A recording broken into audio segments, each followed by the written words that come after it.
রাজীবের কথা শুনে সবাই অবাক হলো, সাথে মামুন ভয়ও পেয়েছে। কি করবে বুঝতে পারছে না।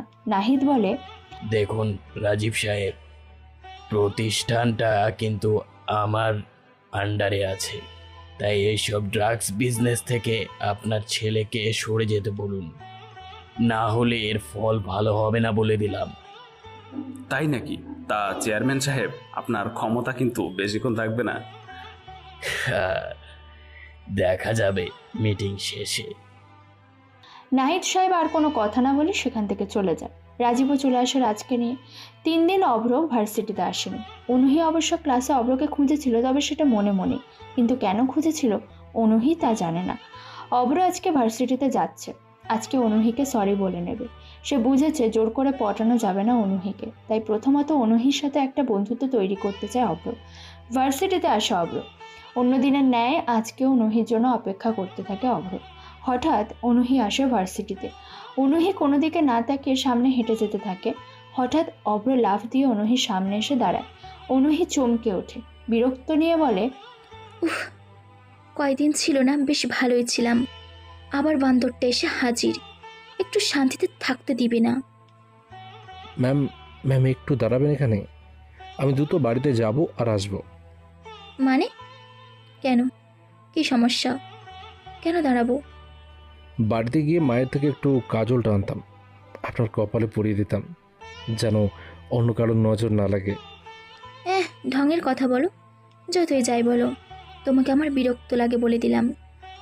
একদিন দেখবেন এই বিরক্তিটাই ভালোবাসার রূপ নিয়েছে। সরো তো, ঢং করো না, রাগ লাগছে। অভ্রের পাশ কাটিয়ে অনুহি চলে যেতে থাকে। অভ্র পিছন থেকে অনুহিকে ডাক দেয়। ম্যাম। অনুহি তাকালো না। অভ্র আবার জোরে ডাক দেয়, ম্যাম শুনেন। কিন্তু অনুহি শুনল না, হেঁটে যাচ্ছে। অভ্র দৌড়ে গিয়ে অনুহির সামনে এসে দাঁড়ালো। অনুহি রাগি মুডে বলে, উফ, আমার সামনে দাঁড়ালে কেন? সরো বলছি। Ma'am sorry. হ্যাঁ, সরি, বাট কিসের জন্য? এতদিন আপনার সাথে এমন ব্যবহার করার জন্য। আসলে ভেবে দেখলাম আমারই অন্যায়। বাপরে, আজকে হঠাৎ কি হলো স্যারের? ভুল হয়ে গেছে ম্যাম, সরি, আর এমন হবে না। আপনি বোঝার চেষ্টা করুন, আমি সিরিয়াস, মাফ করে দিন। ওকে, করে দিলাম। এবার সরো সামনে থেকে। আপনি এত রাগী কেন? তোমাকে বলতে হবে নাকি? আহ, এত রাগেন কেন? আপনি রাগলে আপনাকে সেই লাগে, তখন মনে হয়। তোমাকে না। অভ্র আর কিছু বলল না। দৌড়ে সেখান থেকে চলে আসে বন্ধুদের কাছে। নেহালরা বলে, কিরে দৌড়ালি কেন? এমনিতে। আমরা জানি কেন দৌড়েছিস। তাহলে জানতে চাইলেন কেন? সর। আচ্ছা ভুল হয়ে গেছে, পা ধর, ক্ষমা করে দিচ্ছি। সর তো। ওরা আরও কিছু বলতে যাচ্ছিল, কিন্তু হঠাৎ অভ্রের ফোনে কল আসে একটা। অভ্র ফোনের স্ক্রিনের দিকে তাকিয়ে থাকে। বন্ধুরা অভ্রকে ডাক দেয়, অভ্র শোনে না। ফোনটা পকেটে রেখে নেহালদের বলে, থাক তোরা, আমি আসছি। কিরে কোথায় যাস? একটু যেতে হবে আমার। কেন? থাক তোরা। সিয়াম, তোর ট্যাক্সিটা আমাকে দে তো। অভ্রের দিকে সিয়াম তার বাবার ট্যাক্সির চাবিটা ছুড়ে দেয়। আবির সেটা ক্যাচ ধরে। আবির দ্রুত ট্যাক্সির কাছে চলে যায়। অনুহি তখন বারান্দায় দাঁড়ানো, অভ্রকে দেখছিল। অভ্রকে ট্যাক্সি নিয়ে বের হতে দেখে অনুহি মনে মনে বলে, ট্যাক্সি চালক ছেলেটা এত শয়তান। অভ্রের সাথে অনুহির এখন বেশ খানিকটা ভালো সম্পর্ক তৈরি হয়। অভ্র এখন প্রপোজ করে না ম্যামকে, একটা ফ্রেন্ড হিসেবে দুজনে কথা বলে। অভ্র বাড়িতে বসে আছে। হঠাৎ নেহাল ফোন দেয় অভ্রকে। ফোন দিতে অভ্র রিসিভ করে। কোথায় তুই? জলদি আয়। কোথায় আসবো? একটু পর সন্ধ্যা হবে, যেতে পারবো না। আরে আয়, ম্যামকে দেখলাম একটা বাড়ির ব্যালকনিতে দাঁড়িয়ে আছেন, জলদি আয়। কি? আগে বলবি তো। অভ্র আর দাঁড়ায় না, দ্রুত বাড়ি থেকে বের হয়ে সোজা চলে আসে সেখানে। নেহাল আর সিয়াম বসে আছে টং দোকানের ভিতরে। দুজনে বসে চা সিগারেট খাচ্ছে। অভ্র গিয়ে সামনে দাঁড়ায়। কিরে, ম্যাম কোথায়? বাপরে, ম্যামের লোভে ছুঁচার মতো চলে আসছে দোকানে। এমনিতে তো ডাকলে আসবি না, তাই তোকে ম্যামের কথা বলে ডেকে আনলাম। শালা হারামি, যা, বাড়ি যাচ্ছি আমি। ছি বন্ধু, ছি। আজ একটা মেয়ের জন্য তুই বন্ধুদের এমন ভুলে যেতে পারলি? এই মেয়েদের মতো ঢং করবি না, থাকতো। অভ্র কথাটা বলে ঘুরল, আর তখনই দেখতে পায় তিনতলা বাড়ির বারান্দায় অনুহি দাঁড়িয়ে আছে। অনুহিকে খোলা চুলে দেখে অভ্র হা হয়ে থাকে। অনুহি প্রথমে বুঝতে পারেনি যে অভ্র এখানে আছে। অভ্র দাঁড়িয়ে দাঁড়িয়ে দেখতে থাকে অনুহিকে। অনুহি যখন চলে যাবে তখনই দেখতে পায় অভ্র দাঁড়িয়ে আছে। অভ্রকে দেখে অনুহি ভিতরে চলে যায়। অভ্র বলে, এটা কি হলো? ও চলে গেল কেন? কি জানি। এটা কার বাসা? জানি না রে। সন্ধ্যা রাত অবধি অভ্র সেই বাড়ির সামনেই বসে থাকে। অনুহি অবশ্য আরও একবার এসেছিল, অভ্রকে দেখে চলে যায়। কালকে শনিবার, ভার্সিটি অফ, এজন্য অভ্র কালকেও এখানে সারাদিন আসার প্ল্যান করে। পরের দিন অভ্র অনুহির বাড়ির সামনে আসলো। অনুহিকে গেটের সামনে দাঁড়িয়ে থাকতে দেখে। অভ্র সাইকেল চালিয়ে অনুহির দিকে এগিয়ে যেতে থাকে। তখনই সেদিনে সেই ছেলেটা এসে অনুহির হাত ধরল। অভ্র থেমে যায়। অনুহি তাকায় অভ্রের দিকে। অভ্র তাকিয়ে আছে অনুহির হাতের দিকে। সে আর এগোয় না। সাইকেল ঘুরিয়ে সে চলে আসে সেখান থেকে। অভ্রের অনেক রাগ হতে থাকে। প্রিয় মানুষকে পৃথিবীর যেই স্পর্শ করুক না কেন, প্রিয় মানুষের সামনে এমন করলে রাগ হবেই। অভ্র আর সামনে আসে না অনুহির। নেহালদের অভ্র ফোন করে। সে 2 দিন ভার্সিটিতে যাবে না বলে দেয়, কিন্তু নেহালদের একটা কাজ দেয়, আর সেটা হলো পুরো ভার্সিটিতে মাদক থেকে দূরে থাকার স্লোগান নিয়ে পোস্টার টাঙাতে বলে। একটা সভার আয়োজনও করে, যেটা 2 দিন পর অনুষ্ঠিত হবে ভার্সিটিতে। নেহালরা যেন সব রকমের প্রচারণা চালিয়ে যায়। অভ্রের কথা মতো নেহালরা সবাই ঠিক মতোই কাজ করেছে। আজকে সব টিচার স্টুডেন্টরা বসে আছে। বিরাট বড় একটি সেমিনারের আয়োজন করা হয়েছে, কিন্তু অভ্রের কোনো খোঁজ নেই। অভ্র সিয়ামের ট্যাক্সি নিয়ে ভার্সিটিতে প্রবেশ করলো। রাজের লোকেরাও সেখানে আছে, কিন্তু ভার্সিটির সিনিয়র স্টুডেন্টরা মিলে এই সেমিনার আয়োজন করেছে, তাই ওরা চুপচাপ দাঁড়িয়ে দেখছে। অভ্রের জন্য সবাই অপেক্ষা করছে।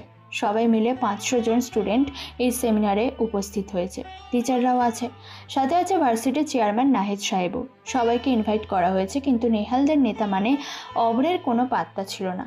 তবে অভ্র মাত্র আসলো ভার্সিটিতে, নেহাল তখনই মাইকে ঘোষণা করে দেয় যে, বন্ধুগণ, আজকে আমরা যে সেমিনারের আয়োজন করেছি তার প্রধান কারণ হলো মাদককে না বলুন। নিঃশ্চাত দ্রব্য থেকে নিজেকে বাঁচুন, দেশকে বাঁচান। এই লক্ষ্যে আমরা যে সেমিনার অনুষ্ঠিত করতে চলেছি তার পিছনে একজনের হাত আছে। সে হলো সবার প্রিয় অভ্র আহমেদ। সে এইমাত্র এসেছে। তার বক্তব্য শুনতেই আজকে এখানে সবার উপস্থিতি। এত দেরি হলো কেন? কাজ ছিল রে। টিচাররা তোকে খুঁজছে, নাইস সাহেবও খুঁজছে, জলদি চল। অভ্র দ্রুত হেঁটে স্টেজে আসলো। সামনের সারিতে টিচার আর গেস্টরা বসে আছে। অভ্র সবাইকে সালাম দেয়। মাইক্রোফোনের সামনে এসে সবার দিকে একবার তাকালো। অনুহিও তাকিয়ে আছে অভ্রের দিকে। অভ্র বলে, ঢাকা ভার্সিটি হলো প্রত্যেক স্টুডেন্টের স্বপ্নের জায়গা। এখানে সব কিছু চলে, রাজনীতি থেকে শুরু করে ছিনতাই, রাহজানি সব। তবে সেগুলো গোপন থাকে বলে ভার্সিটি সুন্দর। কিন্তু আজকে আরেকটা বিষয়ের উপর আলোচনার জন্য সবাইকে ইনভাইট করা হয়েছে, আর তা হলো ড্রাগস। ভার্সিটি হলো পড়াশোনার জায়গা, এটাকে বলা হয় পবিত্র জায়গা। এই জায়গাটাকে আমাদেরকে সুন্দর রাখা দরকার। পড়াশোনা নিয়ে রাজনীতি করতে আসেনি, তবে এখানে আজ থেকে ড্রাগস বা স্মোক করা নিষেধ। যদি কেউ পাবলিকালি স্মোক বা ড্রাগস সেবন করে তবে তাকে 20,000 টাকা জরিমানা ও ভার্সিটির মাঠে কান ধরে দাঁড় করিয়ে রাখা হবে। আর সবাইকে বলা হবে জুতা দিয়ে একটা করে তাকে মেরে যেতে। এটাই রুলস। ভার্সিটিতে পড়তে হলে গেটের সামনে এই রুলস লেখা থাকবে। সবাই পড়বে, তারপর প্রবেশ করবে। আজকে আমরা এটা বলে যাচ্ছি, আগামী সিনিয়ররাও যেন এটা বজায় রাখে। যদি বলেন মগের মল্লুক নাকি, যা হচ্ছে ভার্সিটিতে করব, আমরা বলার কে? আসলে আপনি ভুল ভাবছেন। যে কেউ এমনটা ভেবে কোনো খারাপ কাজ করলে তার জন্য যে কি অপেক্ষা করছে সে জানেই না। রুলস করে গেলাম। আপনাদের দ্বিমত গ্রহণের জন্য আসিনি, বরং জানানোর জন্য এসেছি। এরপর দেখতে চাই কে আমাদের এই রুলসের বিপক্ষে কথা বলে। কারো কাছে বিচার দেবেন, সেটা যা ইচ্ছে করতে পারেন। কোনো নেতাকে ডাকবেন, কোনো সমস্যা নেই। খুব শীঘ্রই সিসি ক্যামেরা লাগানো হবে ভার্সিটিতে, আর এটা আপনাদের টাকাতেই করা হবে। সবার সাথে চাঁদা তুলে সিসি ক্যামেরা বসানো হবে সব জায়গাতে। আশা করি বুঝতে পারছেন। নেহাল, সবাইকে নাস্তা করিয়ে বিদায় দে। অভ্র তার বক্তব্য শেষ করে। স্টেজ থেকে নাম এসে অনেক সাংবাদিকও এসেছে, কারণ এটা ঢাকা ভার্সিটি। এমন একটা সেমিনার হলে সবাই আসবেই। সাংবাদিকদেরও সব কিছু বুঝিয়ে বলেছে অভ্র। পুরো ভার্সিটিতে অভ্র তখন অঘোষিত নেতা হয়ে গেল। ছাত্র নেতা রাজের থেকে অভ্র যেন বিরাট ফেমাস হয়ে গেছে। রাজের কাছে আসে সাকিব। ওই মালটা কে রে? ভাই, সেই তো আমাদের পিটিয়েছিল সেদিন রাস্তায়, আমরা ওর কাছে মার খেয়েছিলাম। তাকে থামা ভাই, না হলে সে না চাইলেও স্টুডেন্টরা সবাই ওকে ছাত্র নেতা হিসেবে মেনে নিবে। কিন্তু মালটার উপর নজর রাখতো, ওরে পুরো খেয়ে দেবো। ঠিক আছে ভাই, সাংবাদিক আসছে, তোমাকে প্রশ্ন করতে পারে যে এসব নিয়ে একমত কিনা। তুমিও হ্যাঁ হ্যাঁ বলবা এখন, না হলে ফেসে যাবে কিন্তু। রাজ সাকিবের কথা মতো সাংবাদিকদের সাথে ঠিকমতো কথা বলে। সেমিনার শেষ হয়, সব স্টুডেন্ট যে যার মতো করে চলে যায়। অভ্ররা বসে আছে স্টেজে, পা ঝুলিয়ে ওর গ্রুপেরা বসে আলুর চপ খাচ্ছে, সাথে কোল্ড ড্রিঙ্কসও আছে। তখনই একটা গাড়ি এসে থামলো ওদের সামনে। গাড়ি থেকে ভার্সিটির চেয়ারম্যান নাহিদ সাহেব নামলো।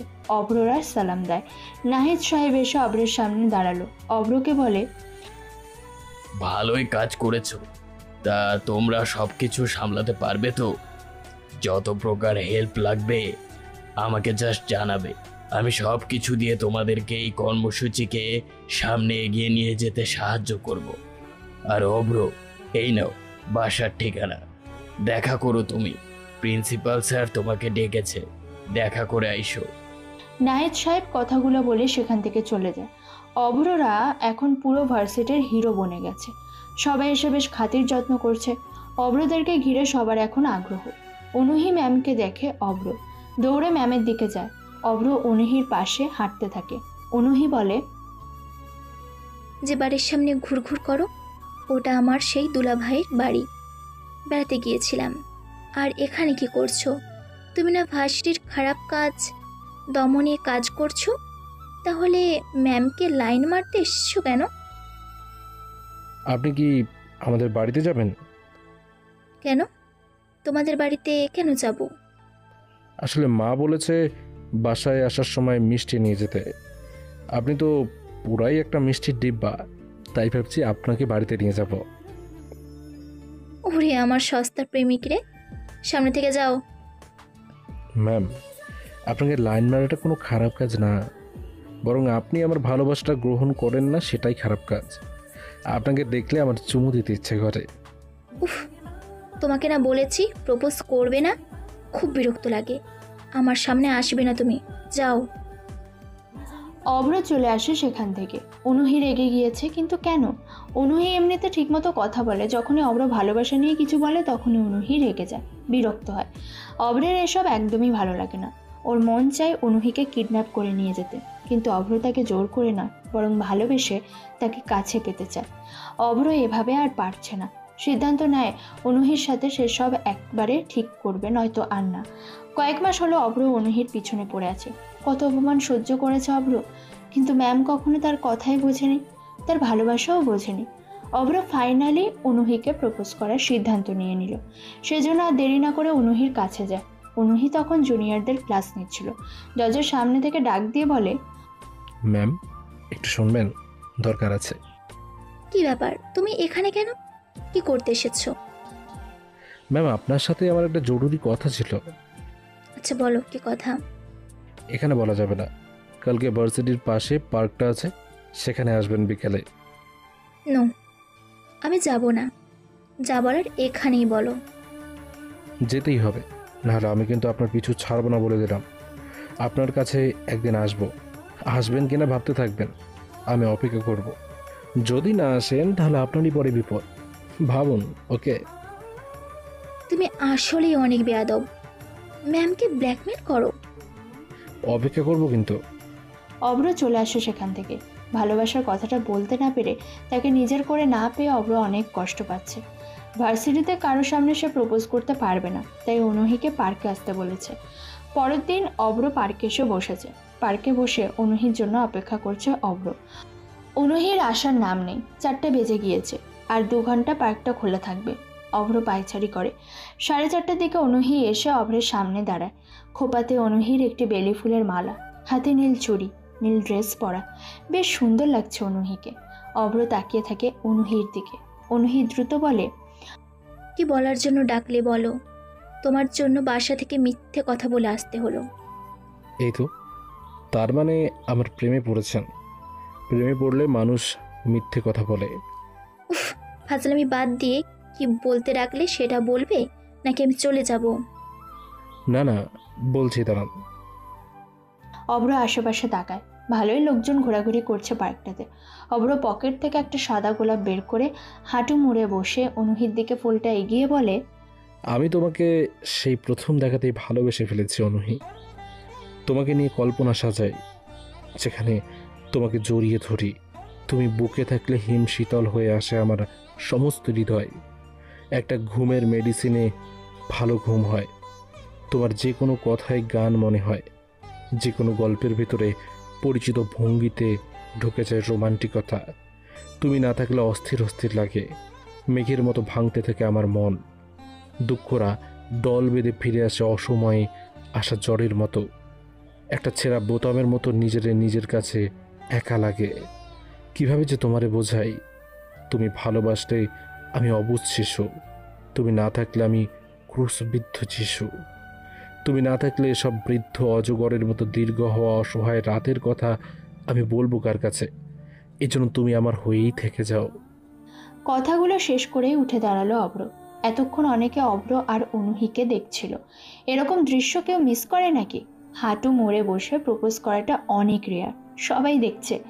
অভ্র উঠে দাঁড়ালো আর সাথে সাথে অনুহি অভ্রের গালে কষে একটা জোরে চড় বসিয়ে দেয়। চড়ের আওয়াজটাও হয় বেশ জোরে। সবাই তাকিয়েছিল ওদের দিকে। অভ্র গালে হাত দেয়। অভ্রের মাথা যেন ঝিমঝিম করছে চড় খেয়ে। অভ্র মাথা নিচু করে নিল। অনুহি বলল, কুকুরের লেজ কখনো সোজা হয় না, ঠিক তেমনই তুইও ঠিক হবি না। তোকে ক্ষমা করাটাই ভুল ছিল। তোর সাহস কী করে হয় আমাকে প্রপোজ করার? আমি তো ভার্সিটির ম্যাম হই। ম্যাম তোর থেকে কত বছরের সিনিয়র জানিস তুই? নিজের চেহারার দিকে তাকা তুই।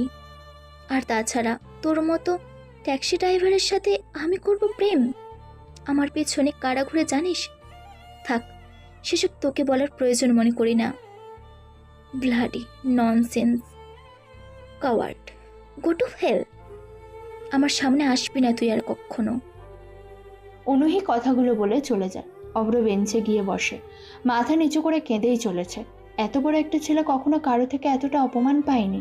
অভ্র সিদ্ধান্ত নেয় সে আর ভার্সিটিতে আসবে না, তবে নেহালকে সব কিছু বুঝিয়ে দেবে। নেহালকে ফোন দেয় অভ্র। কিরে, কোথায় আছিস?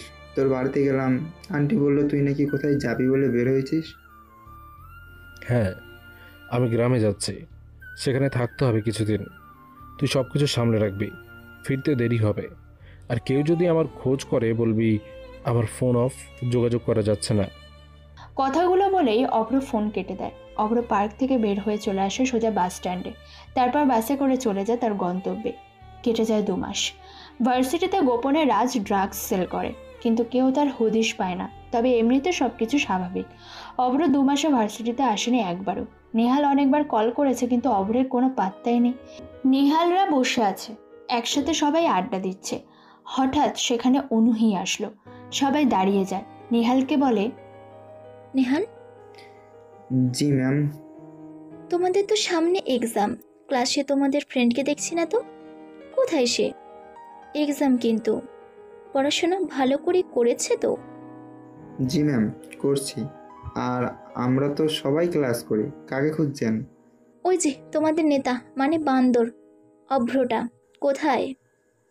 ও অভ্র, জানি না ম্যাম। 2 মাস ধরে ওর ফোন বন্ধ। বাসায় গিয়েছিলাম, আন্টিরা বললো গ্রামে গেছে, কিন্তু কার সাথে কথা বলে না। এতদিন ভার্সিটিতে আসছে না, এই ছেলের পড়াশোনা করতে কে বলে? অনুহি আর কিছু না বলে সেখান থেকে চলে যায়। খুব মন খারাপ হচ্ছে অনুহির। অভ্রকে অনেক মিস করছে। অনুহি অনেক কিছু নোটিস করেছে। ভার্সিটিতে আসলেই অভ্র দৌড়ে আসতো সামনে। এখন অনুহি সেটা মিস করে। আশেপাশে তাকায় অনুহি রোজ, কিন্তু কেউ এসে সামনে দাঁড়িয়ে কিছুই বলে না। দীর্ঘশ্বাস ছাড়ে অনুহি। আবার ক্লাসে এসে সেকেন্ড বেঞ্চের দিকে তাকায়। এই ছেলে অনুহির মাথা খারাপ করে দিয়েছে। ক্লাসেও পায় না, ভার্সিটিতেও আসে না। কখনো কখনো রিক্সাতে গেলে পিছু পিছু আসতো, সেসবও এখন আর হয় না। কোথাও দেখলে ছুটে এসে উদ্ভট কথা বলতো, সেসবও হয় না এখন। অনুহি অভ্রকে মিস করতে করতে প্রেমে পড়ে গেছে, সেটা অনুহি না বুঝলেও ওর আচরণগুলো সেটাই বলে। আজকে তো নেহালদের ইনডাইরেক্ট জিজ্ঞাসাও করে ফেলেছে অভ্রের কথা। তোর নাম্বারটা নেওয়ার দরকার ছিল। ক্লাস শেষে ভার্সিটি শেষ করে সবাই যখন চলে যেতে থাকে তখন অনুহি নেহালকে ডাক দেয়। নেহাল একাই যায় অনুহির কাছে। অনুহি নেহালকে দূরে নিয়ে যায়, আশেপাশে তাকিয়ে দেখে কেউ দেখছে কিনা। অনুহি বলল, নেহাল প্লিজ কাউকে কিছু বলবে না, এমনি অভ্রকেও বলবে না, প্রমিস করো। আচ্ছা বলবো না। আগে প্রমিস করো বলছি। আচ্ছা প্রমিস, এবার বলেন। আসলে অভ্রের নাম্বারটা দাও তো প্লিজ। কিন্তু ওর নাম্বার তো অফ। তবুও দাও। আচ্ছা নিন, 018। বেশ কিছুদিন হলো অনুহি অভ্রকে খুঁজছে, কিন্তু অভ্রের কোনো পাত্তাও নেই। সেকেন্ড টার্ম পরীক্ষাও চলে আসে, কিন্তু অভ্রের কোনো খোঁজ নেই। পরীক্ষাও শেষ হয়, অভ্র ভার্সিটিতে আসেনি। অনুহি অনেকবার কল করেছে অভ্রের নাম্বারে, কিন্তু অনুহি প্রতিবারই অভ্রের নাম্বার বন্ধ পেয়েছে। নেহালকে অভ্রদের বাড়িতে পাঠিয়েছে অভ্র এসেছে কিনা খোঁজ নিতে, কিন্তু অভ্র আসেনি। অভ্র এসেছে আজ 2 দিন হলো, নেহালের সাথে কথা বলে, নতুন নাম্বারটাও দিয়ে আসে নেহালকে। অনুহিকে কথা দেওয়ার কারণে নেহাল অভ্রকে কিছুই বলতে পারে না। অভ্র অবশ্য কিছু জানতেও চায়নি। নতুন নাম্বার কাউকে না দেওয়ার জন্য নেহালকে প্রমিস করায়। এভাবে আরও 2 দিন কেটে যায়। অনুহি বিকালে তার রুমে বসে আছে, অভ্রকে কল করছে। হঠাৎ অনুহির মামি রাহিলা রুমে আসে। অনুহি বলে, কিছু বলবে মা? হ্যাঁ, তোর বাবা বিয়ে ঠিক করেছে, 3 দিন পর বিয়ে। ছেলে তোকে ভার্সিটিতে আসা যাওয়ার পথে দেখতো রোজ। তার পরিবারকেও দেখিয়েছে, ওনারা এসেছিল আজ সকালে। তুই তো ভার্সিটিতে ছিলি, ছেলেকেও দেখলাম, তোর বাবার পরিচিত। তোর বাবা রাজি হয়ে গেছে, 3 দিন পর তোর বিয়ে, এইটাই ফাইনাল। রাহিলা বেগম রুম থেকে চলে যায়। অনুহি কেঁদে ফেলেছে, কিন্তু ওর যে কিছু করার নেই। অনুহি কাঁদলেও আফসোস ছাড়া কিছু করতেও পারবে না অনুহি। অভ্রের উপরে প্রচণ্ড রাগ জমে অনুহির। সে এমনটা হবে ভেবেই কখনো কোনো ছেলের সাথে জড়ায়নি, কিন্তু এখন সেটা আর পসিবল না। অভ্রের প্রতি রাগ করে সে বিয়েতে রাজি হয়ে যায়। অভ্র ঘুমাচ্ছে, স্বপ্ন দেখছে অনুহিকে নিয়ে। অনুহি বলছে, ওই একদম কাছে আসবে না বলে দিলাম। কোথায় যাব সুন্দরী? আজকে তুমি আমার বড়শিতে ধরা পড়েছ। যতই লাফাও তুমি আমার থেকে পালাতে পারবে না। একদম কাছে আসবে না, ভালো হবে না কিন্তু। ছাড়ো, চুমু দিবে না বলে দিলাম। অভ্র অনুহিকে চুমু দিতেই যাবে, তখনই বাস্তবে অভ্রের ফোন বেজে ওঠে। রিংটোনের শব্দে অভ্রের মেজাজ পুরো বিগড়ে যায়। কি সুন্দর একটা স্বপ্ন দেখছিল সে, কিন্তু এই ফোন কলে ঘুমটাই ভেঙে গেছে। অভ্র বিরক্ত নিয়ে ফোনটা হাতে নিল। এই ফোনের জন্য অনুহিকে চুমুও খেতে পারল না। ফোন দেওয়ার আর সময় পেল না। বিরক্ত নিয়ে ফোন রিসিভ করলো অভ্র। ঘুম ঘুম চোখে রিসিভ করেই বলে, কোন হালারে? 7 সকালে ফোন দিয়েছিস? তোর 14 গোষ্ঠীর ষষ্ঠী। রাখ শালা, ঘুমাবো আমি। সকাল সকাল যদি আবার বিরক্ত করছিস তোর খবর আছে বলে দিলাম। কি বললি? ওই কয়টা বাজে ঘড়িতে দেখ, 12:30 বেজে গিয়েছে। আর এটা তোর এত সকাল হয়? সকালে ডেকে আসলাম, বললি আসছি, আর তুই কি বলিস সেগুলো? অভ্র চমকে ফোনের স্ক্রিনের দিকে তাকায়। হায় হায়, এটা তো ওর বড় ভাই অয়ন। অয়নকে এতক্ষণ গালি দিয়েছে অভ্র। অয়নকে বলে, মানে ভাইয়া তুমি এত সকালে কল? কানের নিচে দুটো চট দিও কি এত? কয়টা বাজে? মাকে ফোন দিব, বলবো যে দেখো তোমার ছেলে ঘুমাচ্ছে আর ভুলভাল বকছে। এই না না, এমন করো না, আমি উঠছি। কি করতে হবে বলো? দ্রুত চলে আয় বসুন্ধরাতে। ভুলে গেছিস? না, আসছি। অয়ন ফোন কেটে দেয়। অভ্র বিরক্ত হয়ে জোরে শ্বাস নিল। ধুর, অভ্রের কোনো কিছু ভালো লাগে না। চুল দাড়ি কিছুটা বড় হয়ে গেছে, কাটতেও ভালো লাগে না অভ্রের। অভ্র দ্রুত গোসল করে ফেললো। কিছু খেতে ইচ্ছে করছে না ওর, একটু হাঁটাহাঁটি করতে হবে। একটা কফি বানিয়ে ছাদে উঠল অভ্র। ঝিরিঝিরি বৃষ্টি পড়ছে। কফির মগে চুমুক দিতে দিতে অনুহির কথা ভাবতে থাকে। অনুহিকে দেখতে ইচ্ছা করছে বেশ, কিন্তু অনুহির সামনেও আর যাবে না। হঠাৎ আবার ওর ভাইয়ের ফোন। কে কোথায়? দুপুর হয়ে যাচ্ছে, জলদি আয়। ডিনার পার্টি না, এটা বুঝেছিস? হ্যাঁ, রেডি হচ্ছে ভাইয়া। অভ্র ফোন কেটে দিয়ে নিচে চলে আসে। ডার্ক সবুজ কালারের একটা পাঞ্জাবি পরে বাইক নিয়ে বের হলো অভ্র। কিন্তু কোথায় যাবে অভ্র জানে না। সকালে বাড়ি থেকে যখন সবাই বের হচ্ছিল তখন ভাবি বলেছিল, মায়ের বান্ধবীর বাসায় যাব, তুমি জলদি এসো, সবার দাওয়াত আছে। কিন্তু অভ্র তো চেনেই না। অয়নকে ফোন দেয় অভ্র। অয়নের থেকে লোকেশন নিয়ে সেদিকে চলে যায়। বাইক চালিয়ে প্রায় 30 মিনিট পর সেই লোকেশনে দেওয়া বাড়ির সামনে এসে থামলো অভ্র। বিয়ে বাড়ি এটা, কিন্তু কোনো মিউজিক নেই কেন? লোকজনেরও তো কোনো আনাগোনা দেখা যাচ্ছে না, খালি ফুল দিয়ে গেট সাজানো আছে। অভ্র প্রবেশ করলো বাড়িতে। অভ্র বাড়ির ভিতরে প্রবেশ করে তো আরও অবাক হলো। এটা বিয়ে বাড়ি না মরা বাড়ি? কোনো শব্দ নেই, কারো হই হুল্লোড় নেই। সে হাঁটতে হাঁটতে আরও ভিতরে আসলো। মানুষজন দেখা যাচ্ছে, কিন্তু সবার চেহারায় কেমন একটা চাপা মন খারাপ লেগে আছে। অভ্র সবার মুখের দিকে তাকাচ্ছে, ওর পরিচিত কাউকে দেখতে পাচ্ছে না। একবার ভাবলো সে ভুল বাড়িতে হয়তো ঢুকে পড়েছে। সবাই মন খারাপ করে বসে আছে। অভ্র বুঝতে পারছে না কি হয়েছে। হঠাৎ বাড়ির এক কোণায় অয়ন ভাবি, অভ্রের মা আর বাবা আশরাফ চৌধুরী বসে আছে। অভ্র দ্রুত তাদের কাছে আসলো। সবাই বেশ গম্ভীরভাবে বসে আছে। কি হয়েছে অভ্র আগে বোঝার চেষ্টা করে, কিন্তু কিছুই বুঝতে পারে না। তবে ওনাদের সামনে বলে, কি ব্যাপার, এটা বিয়ে বাড়ি নাকি মরা বাড়ি? সবার মুখ এমন কেন হয়ে আছে? বলছি, বউ কি কবুল বলতে গিয়ে মরে গেছে স্ট্রোক করে, নাকি বর আসতে গিয়ে রাস্তায় অ্যাক্সিডেন্ট করে মরছে? অভ্রের কথা শুনে ওর মা কণা বেগম রাগী চোখে তাকায়। অভ্র ভয়ে চুপ হয়ে গেল। কণা বেগম কিছু না বলেই বাসার ভিতরে চলে গেল। অভ্র আবারও বোকার মতো মানুষের মুখের দিকে তাকাচ্ছে। অয়ন আসে অভ্রের কাছে। অয়নকে বলে, ভাইয়া কি হয়েছে? কেউ মরছে? ইস, কেন যে দুপুরে বাসা থেকে না খেয়ে বেরোলাম। ভাবি কিছু রান্না করে রাখলে ভালো হতো বলো। চুপ কর বান্দর ছেলে। শোন, বর নাকি একটা মেয়েকে ভালোবাসতো, তার সাথে পালিয়ে গেছে একটু আগে। ওহ, কি দুঃখ, সব শেষ।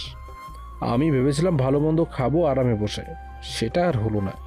আর তোমাকে যখন ফোন করেছিলাম তখন বললেই পারতে যে বিয়ে হবে না, তাহলে আমি আসতাম না। আমাকে খালি খালি এখানে ডাকলে। আমি তো বলতে চাইছিলাম, কিন্তু মা বারণ করলো, তাই বলিনি। মাঝে মাঝে মাঝে কি করে বুঝি না। বিয়ে যখন হবে না তখন যাই, থাকো তোমরা। অভ্র কথাটা বলে সামনে পা বাড়ায়। ঠিক তখনই পিছন থেকে কণা বেগম বলল, বিয়ে হবে। অভ্র দ্রুত পিছনে ঘোরে। বাড়িতে উপস্থিত থাকা মানুষজন কণা বেগমের দিকে তাকালো। সবার থেকে অভ্র কৌতূহল হয়ে প্রশ্ন করলো, বাহ, ভালো তো। যাক, বিয়েটা অন্তত খেতে পারছি। কাচ্ছি যেন কম না পড়ে। তা মা, বর কি ফিরে এসেছে? না। তো বিয়ে তো হবেই, আর সেটা হবে আমার ছোট ছেলে অভ্রের সাথে। আমার বান্ধবীর সাথে কথা বলেছি, ভাইও সিদ্ধান্ত দিয়েছে বিয়ে হবেই এ আসরে। অভ্র, তোর সাথে কনের বিয়ে। কণা বেগমের কথা শুনে অভ্র যেন হাজার ভোল্টেজের শক খেল। চোখের সামনেই অনুহির চেহারাটা ভেসে উঠল অভ্রের। কি করবে সে? বুকের ভিতরে কেমন মোচড়াতে শুরু করেছে। গলা শুকিয়ে যাচ্ছে অভ্রের। কণা বেগমের কথা শুনে অয়ন, তানিয়া, আশরাফ চৌধুরী কণা বেগমের দিকে অবাক হয়ে তাকিয়ে আছে। অভ্র অনুহি ছাড়া কিভাবে বিয়ে করবে? আস্তে গলায় বলল, মা তুমি কি বলছো? পাগল? হ্যাঁ, আমি ঠিক বলছি, পাগল হইনি। মেয়ে ভালো, আমি জানি। আমার বান্ধবীর মেয়ে অনেক লক্ষ্মী। আর অভ্র তো বিয়ের বয়স পার করে দিচ্ছে। বিয়ে এখনই এখানে আর এই মেয়ের সাথেই হবে। মা, আমি এই বিয়ে করব না। দেখ অভ্র, আমি তোর মা। মা কখনো সন্তানের খারাপ চায় না। মায়ের আদেশ অমান্য করবি তুই? এই বিয়ে তোকে করতেই হবে, না হলে আমার বান্ধবীর পরিবারের সম্মান কোথায় যাবে? এখনই ভিআইপি ক্ষেত্রে আসা শুরু করবে। মেয়েটাকে সবাই নানান কথা বলবে। এইটা আমি বেঁচে থাকতে কখনো হতে দেব না। বিয়ে করবি নাকি আমাকে মা ডাকা বন্ধ করবি এবার তুই ভাব। কিন্তু মা, তাই বলে তুমি আমাকে বলির পাঠা বানাবে? মা, আমি বিয়ে করব না। ভাইয়া, ভাবি, আব্বা, তোমরা কিছু বলো। আমার কি এখন বিয়ের বয়স হয়েছে? আর তাছাড়া এভাবে কখনো হয়? না, বিয়ের বয়স হয়নি তোর। তোর তো নাক টিপ দিলে দুধ বের হয়। উফ বাবা, তুমিও মজা নিচ্ছ। ভাইয়া, ভাবি, তোমরা কিছু বলো। এভাবে চুপচাপ দাঁড়িয়ে কেন? বিয়ে করে নে, তাহলে আমি একটা গল্প করার সাথী পাবো। তোর ভাই তো বাড়িতে থাকেই না তেমন। মা, আমি কি করব? লোক থাকলে ভালো হবে, বুঝলি? হ্যাঁ বলে দে। হ্যাঁ করে নে। মায়ের ওপর কেউ কথা বলেনি, ভালো হবে মেয়েটা। তোমরা সবাই হিটলার। আমার মতো পিচ্ছি পোলার লগে এটা করতে পারলা? আমি এখন কি করব? হে উপরওয়ালা, তাকে বলে দিও আমাকে জোর করে বিয়ে দেওয়া হয়েছে। কাকে রে? তা শুনে কি করবা? ঠিক আছে, এই নে এগুলো পরে আয়, শেরওয়ানি আছে। মা, বিয়েটা কি সত্যিই করতে হবে? চুপ করে এগুলো পরে আয়। আল্লাহ, কেন আসলাম আমি? অভ্র আর কথা না বলে একটা রুমে চলে যায়। কি করবে বুঝতে পারছে না। অনুহিকে প্রচণ্ড মিস করছে, কিন্তু হঠাৎ মনের ভিতর থেকে কে যেন বলল, যে তোকে চায় না তার জন্য কেন কষ্ট পাবি? বিয়েটা করে নে। তাই তো, কত কিছুই তো করলাম আমি। পিছনে পিছনে ঘুরেছি, কত অপমান সহ্য করেছি, চর খেয়েছি সবার সামনে, তবুও অনুহির থেকে কখনো ঠিকমতো ভালো লাগার কথাও শুনতে পারিনি। ভালোবাসা তো দূরে থাক, যাই হোক বিয়ে করে ফেলি। সব কিছু মেনে নিয়ে জীবনকে পরিচালনা করতে হবে। ভালো থাকুক অনুহি। বাধ্য হয়ে বিয়েটা করতে হলো অভ্রের। রাগ করে মেয়ের মুখটা অবধি দেখেনি অভ্র, নাম অবধিও শোনেনি সে। মাথা নিচু করে সারাটা সময় ছিল অভ্র। একটু আগে বউকে বাড়িতে আনা হয়েছে, দুই বাড়ির সবাই অনেক খুশি, কিন্তু অভ্র একদমই না। মনটা এখনো অনুহির জন্য খারাপ হয়ে আছে। কিভাবে সামনে যাবে তার? এত এত কথা বলেছে অভ্র তাকে ভালোবাসা নেই, বিশেষ করে বন্ধুদের সামনে বলেছে। তাহলে বন্ধুদেরকে কখনো তার বিয়ের কথা বলবে না? তাহলে ওরা ভালোবাসার প্রতি অবিশ্বাস করতে শুরু করবে। বেশ রাত গভীর হলে অভ্র তার রুমের সামনে আসলো। কি করবে বুঝতে পারছে না। সে সিদ্ধান্ত নিয়েছে অনুহির কথা তার নতুন বউকে বলে দেবে, যেন বউ তার কাছে স্বামীর অধিকার না চায়, কারণ অভ্র অন্য একজনকে ভালোবাসে। বাসার ঘরের সামনে দাঁড়িয়ে আছে এখনো, যেতে ইচ্ছে করছে না ওর। কি হতে কি হয়ে গেল? কেন যে বিয়ে বাড়িতে সে গিয়েছিল? রুমের বাইরে পায়চারি করছে অভ্র। তানিয়া ভাবি আসে সামনে। বাইরে কেন? ভেতরে না গিয়ে বাইরে এসবে পায়চারি করছো কেন? কি হয়েছে? কি ভাবছো? আসলে ভাবি মানে... ওহ, বুঝেছি, লজ্জা পেতে হবে না। যাও ভেতরে, ঠিক মতো কাম সেরে ফেলিও। একটা নতুন অতিথির দরকার আছে, বুঝছা?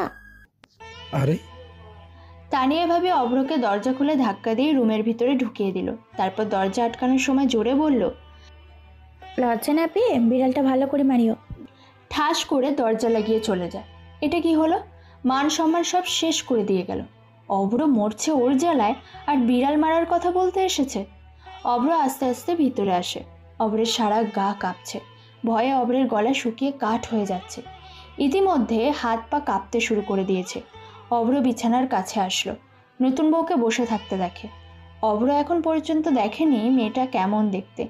দেখা তো দূরের কথা, অভ্র নিজের বউয়ের নামও জানে না। কি কপাল ওর! সে ভাবছিল বউ এসে তার পা ধরে সালাম করবে, তা না করে বসে আছে মেয়েটা। সালাম করার সময় অভ্র তাকে অনুহির কথাগুলো বলে দেবে, তার কিছুই হলো না। অভ্র আরেকটু সামনে আসে, তখনই মেয়েটা তার মাথা থেকে নিজে ঘুমটা সরিয়ে দিল। রুমে সাদা রঙের বাল্ব জ্বলছে। বাল্বের আলোতে মেয়েটাকে দেখে আবারও অভ্র 1000 ভোল্টের শক খেল। এক শকে তোতলাতে শুরু করে অভ্র। জড়তা নিয়ে কিছুটা চিৎকার আর অবাকের সুরে বলল, আপনি? কি? তুমি এখানে কিভাবে? অভ্র চমকের উপরে চমকাচ্ছে। ঘুমটা সরাতেই যাকে দেখলো তাকে দেখার জন্য সে মোটেও প্রস্তুত ছিল না। অভ্র না জেনে যাকে বিয়ে করেছে সে হলো অভ্রের ভালোবাসা, অনুহি ম্যাম। অভ্র দ্রুত অ্যান্সার দেয়, আমারও একই প্রশ্ন, আপনি এখানে কেন? আমার বউ কই? ফাজলামি করছিস তুই, কুত্তা হারামি! কি বলেন এসব? আমি কি করলাম? সব করেছো তুমি। আমি তোমাকে স্বামী হিসেবে মানতে পারবো না, কখনোই পারবো না। আমার সামনে কখনো বউয়ের অধিকার নিয়ে কাছে আসার চেষ্টা করবে না, বলে দিলাম। হ্যাঁ, কি বলেন? কিন্তু কেন? তোমার প্রশ্নের উত্তর দিতে বাধ্য না। স্বামীর অধিকার ফলাতে আসবে না, বলে দিলাম। আর শোনো, আমাকে জলদি ডিভোর্স দিয়ে দিবে, কথাগুলো যেন মাথায় থাকে। অভ্রের মাথায় যেন আকাশ ভেঙে পড়েছে। একে তো মন খারাপ ছিল, তার উপর অনুহির এমন কথাগুলো শুনে অনুহির প্রতিটা কথা এখন অভ্রের বুকে তীরের মতো এসে লাগলো। ভাবেইনি নতুন বউয়ের মুখে এমন কথা শুনতে হবে তার। যদিও সে নিজের থেকে অনুহির কথা বলতেই যাচ্ছিল, অভ্রের খুব কষ্ট হচ্ছে। এক মুহূর্তের জন্য ভেবেই নিয়েছিল ভুল করে হোক তার প্রিয় মানুষটাকে সে পেয়ে গেছে, কিন্তু এখন এই পাওয়াটাই যেন ওর জন্য কাল হয়ে দাঁড়িয়েছে। অভ্র অনুহির থেকে এমন কিছু শুনবে ভাবতেই পারেনি। কিছুক্ষণের জন্য অনুহিকে দেখে মনটা খুশি হয়ে গিয়েছিল, কিন্তু অভ্র তো ভুলেই গিয়েছিল যে অনুহি তাকে পছন্দ করে না। যতই বউ হোক না কেন, যে মেয়ে কখনো পছন্দ করে না তার কাছ থেকে সবসময় অপমান অবহেলা পেতেই হবে। অভ্রের চোখ দিয়ে নোনা পানি ঝরতে শুরু করেছে, কিন্তু অনেক কষ্ট করে অভ্র আটকে রাখে। অনুহি চুপচাপ বসে আছে, অভ্রের দিকে তাকাচ্ছে না। অভ্র নিজেকে সামলে নেয়, শব্দ করে হেসে বলে, আরে আমি তো চাইনি আপনাকে বিয়ে করতে, বাট হয়ে গেছে বিয়ে, চিন্তা নেই, আপনাকে আমি ডিভোর্স দিয়ে দেবো। আমি বুঝতে পারছি আপনার বিষয়টা। গুড, কয়েক মাসের ভেতরে সব কিছু যেন হওয়া যায়। কিন্তু এ কদিন তো আপনি আমার বউ, আর বউ যেহেতু হয়েছেন, আমি তো সব অধিকার ঠিক আদায় করে নেব। অভ্রের চোখে মুখে দুষ্টুমির হাসি। সে অনুহির দিকে একটু একটু করে এগিয়ে যেতে থাকে, আর মুখের এক্সপ্রেশন বোঝাতে থাকে অভ্র একটা শয়তানি কাজ করবে। অনুহি ভয় পায়, ভয়ে ঢোক গিলে ফেলে। সে ভয় নিয়ে বলে, আমি কিন্তু চিৎকার করব বলে দিলাম। তুমি এভাবে আমার কাছে আসছো কেন? সর বলছি। কেন সরব? আর আজ আপনার চিৎকার শুনে কেউ আসবে না। আমি আপনার হাজব্যান্ড, আপনাকে এতদিন পর কাছে পেয়েছি, সহজে কি ছাড়া যায়? ছেলেটা এত খারাপ কেন? সব ছেলে অনেক খারাপ, অনেক বাজে। ছি। যা ইচ্ছা বলেন, বউ আমার, আমি তাকে কাছে পেয়েছি, এত সহজে তো ছাড়বো না। সব মধু খেয়েই তো ফুলটাকে ছেড়ে দেব। আমার মনে এখন দুষ্টু কোকিল ডাকে রে, কু কু কু। অভ্র শয়তানি হাসি দিয়ে অনুহির দিকে এগিয়ে যেতে থাকে। অনুহিও বিছানার উপরে একটু একটু করে পিছিয়ে যেতে থাকে। একসময় অনুহি বিছানায় পড়ে যায়। অভ্র দেরি করে না, দ্রুত অনুহির উপর ঝুঁকে পড়ে। অভ্র এই প্রথমবার অনুহির এতটা কাছে আসলো। অভ্রের মুখে অনুহির গরম নিঃশ্বাস এসে লাগছে। অভ্র অনুহির ঠোঁটের দিকে তাকিয়ে আছে। অনুহির ঠোঁট জোড়া কাঁপছে। অনুহির চোখ বন্ধ করে নিল। অভ্র এই সুযোগে অনুহির মুখের দিকে তাকিয়ে থাকে। কত সুন্দর লাগছে অনুহিকে। অভ্রের ইচ্ছে করছে এভাবে অনুহিকে আরও কিছু সময় দেখতে, কিন্তু অভ্র চাইলেই তো আর সব হবে না। অনুহিকে সে যত দেখবে ততই প্রেমে পড়ে যাবে। এই জন্য অনুহির থেকে নিজেকে দূরে রাখবে। অভ্র আর দেরি করে না, বিছানা থেকে একটা কাঁথা আর বালিশ নিয়ে সরে গেল অনুহির উপর থেকে। অভ্র সরে আসে, ফ্লোরে কাঁথাটা বিছিয়ে বালিশ নিয়ে শুয়ে পড়ে। অনুহি চোখ বন্ধ করেছিল। এতক্ষণ হয়ে গেল অভ্র কিছু করছে না দেখে অনুহি চোখ খুলল। অভ্রকে দেখতে পায় না। অনুহি শোয়া থেকে উঠে বসে। অভ্রকে দেখতে পায় মেঝেতে বিছানা করে শুয়ে আছে। অনুহি জোরে একটা স্বস্তির নিঃশ্বাস ফেলে অভ্রের দিকে কিছুক্ষণ তাকিয়ে থেকে নিজে শুয়ে পড়ল। অনুহি শুয়ে শুয়ে অভ্রের কথাই ভাবছে। আমি কি এটা ঠিক করলাম? কি জানি, তবে আমার কেন অভ্রের প্রতি এত রাগ? ধুর, ছেলেটাকে আমার এখন এক মুহূর্তের জন্য সহ্য হচ্ছে না। অনেক রাগ জমেছে আমার। ও যা ইচ্ছে করুক, আমি ওকে বর হিসেবে মেনে নিতে পারছি না। অনুহি কথাগুলো ভাবতে ভাবতে ঘুমিয়ে পড়েছে। অভ্র নিজের বিছানায় শুয়ে চোখের পানি ঝরাচ্ছে। খুব কষ্ট হচ্ছে ওর। কেন ওর সাথে এমন হলো? অনুহি কি তাকে একটুও পছন্দ করে না? ড্রিম লাইট জ্বলছে, অভ্রের চোখে দিয়ে অঝরে বৃষ্টির মতো পানি ঝরছে। এটা ভেবে খুব কষ্ট হচ্ছে যে প্রিয় মানুষটাকে কাছে পেয়েও পাওয়া হলো না ওর। কিন্তু হাল ছাড়বে না অভ্র। অনুহির মনে নিজের জন্য ভালোবাসার বীজ বপন করেই ছাড়বে। অর্থাৎ অভ্র সিদ্ধান্ত নেয় আগে যেভাবে পিছু লাগতো অনুহির, আবারও একইভাবে অনুহিকে পটানোর চেষ্টা করবে। দেখা যাক অনুহি কতদিন না পটে থাকতে পারে, তারপর না হয় ডিভোর্স দিয়ে দেবে। এগুলো ভাবতে ভাবতে ঘুমিয়ে পড়ল অভ্র। সকালে বাড়ির সবার আগে ঘুম থেকে উঠল অভ্র। যে ছেলের কেউ এসে ঘুম থেকে না উঠলে যার ঘুম ভাঙে না, সে আজ তাড়াতাড়ি ঘুম থেকে উঠে বসে আছে। বিছানা থেকে উঠে অনুহির দিকে তাকালো অভ্র। অনুহির মায়াবী মুখের দিকে তাকিয়ে আছে সে। ঘুমন্ত অবস্থায় কি মায়াবী লাগছে ওকে, মনে হচ্ছে নিষ্পাপ শিশু। অভ্র ওয়াশরুমে চলে যায়, তারপর ফ্রেশ হয়ে বই নিয়ে বসলো। হঠাৎ ওর ফোনে একটা মেসেজ আসে।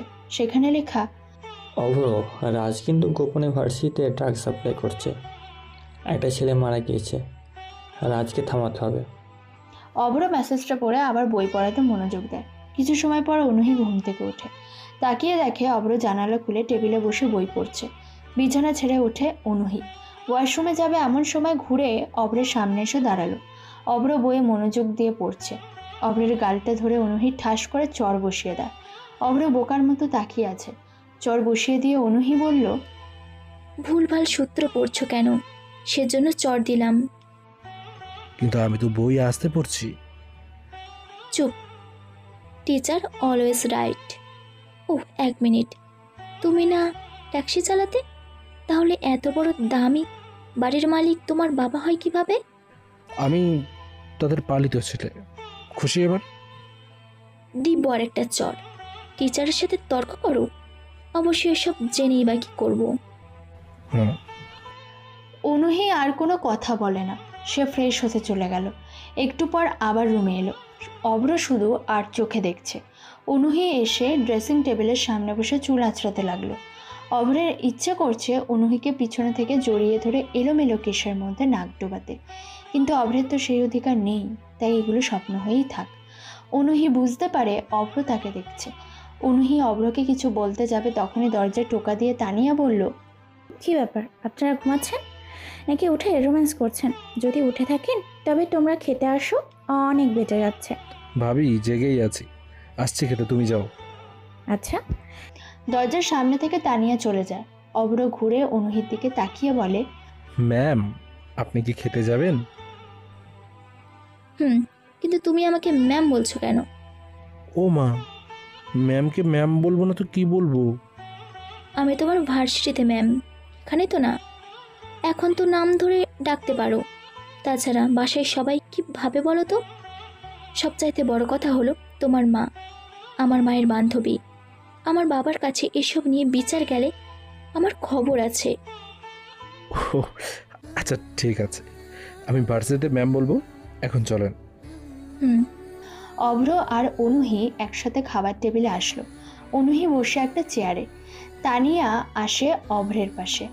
অভ্রের কানের কাছে মুখ এনে ফিসফিস করে বলল, দেবরজি ভালোভাবে বিড়াল মারতে পেরেছো তো? বেশ ফ্রেশ লাগছে বউকে। ঘটনা তাহলে ভালোই ঘটিয়েছ। ইস, লজ্জা পাচ্ছে রে। বসো বসো। অভ্র খেতে বসলো। অনুহি চুপচাপ খেয়ে নিল। খাবার শেষে অনুহি সবার সাথে বসে গল্প করছে।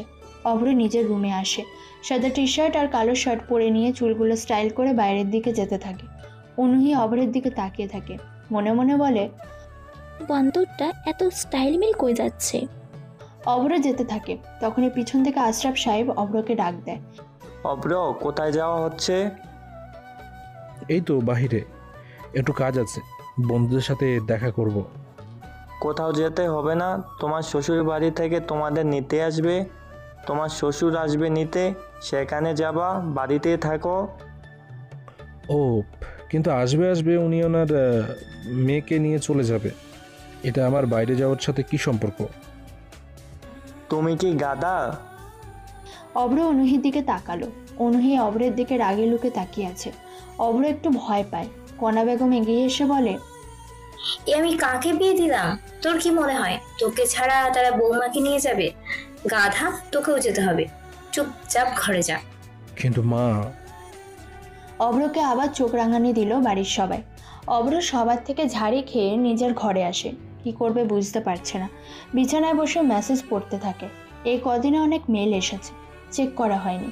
অভ্র মনোযোগ দিয়ে সেসব দেখছে। হঠাৎ দরজা খুলে অনুহি ভিতরে আসলো। অনুহি কয়েকবার অভ্রের সামনে পায়চারি করলো, কিন্তু অভ্র অনুহির দিকে তাকালোই না। ড্রেসিং টেবিলের সামনে গিয়ে খটখট শব্দ করলো, তারপরেও অভ্র অনুহির দিকে তাকালো না। অনুহির মেজাজ যায় খারাপ হয়ে।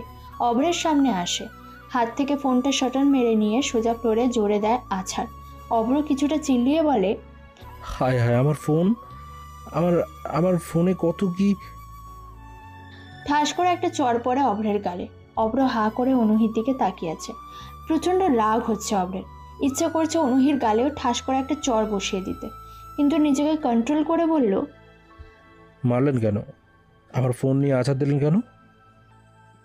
তুই আব্বু আম্মুর সাথে এভাবে কথা বলিস কেন? মুখের ওপর তর্ক করলি কেন ওনাদের সাথে? আর এত সেজে গুজে কোথায় যাচ্ছিলি? কার সাথে দেখা করার জন্য একবারে সাহেব হয়ে বেরোচ্ছিলি? হ্যাঁ, ওনারা কিছু বলতেই ফোঁস করে উঠলি। কি আজব, আমার মা বাবা, আমি বলবো তো আপনার কি? আবার মুখের উপর কথা। দাঁড়াও, মাকে রাখছি।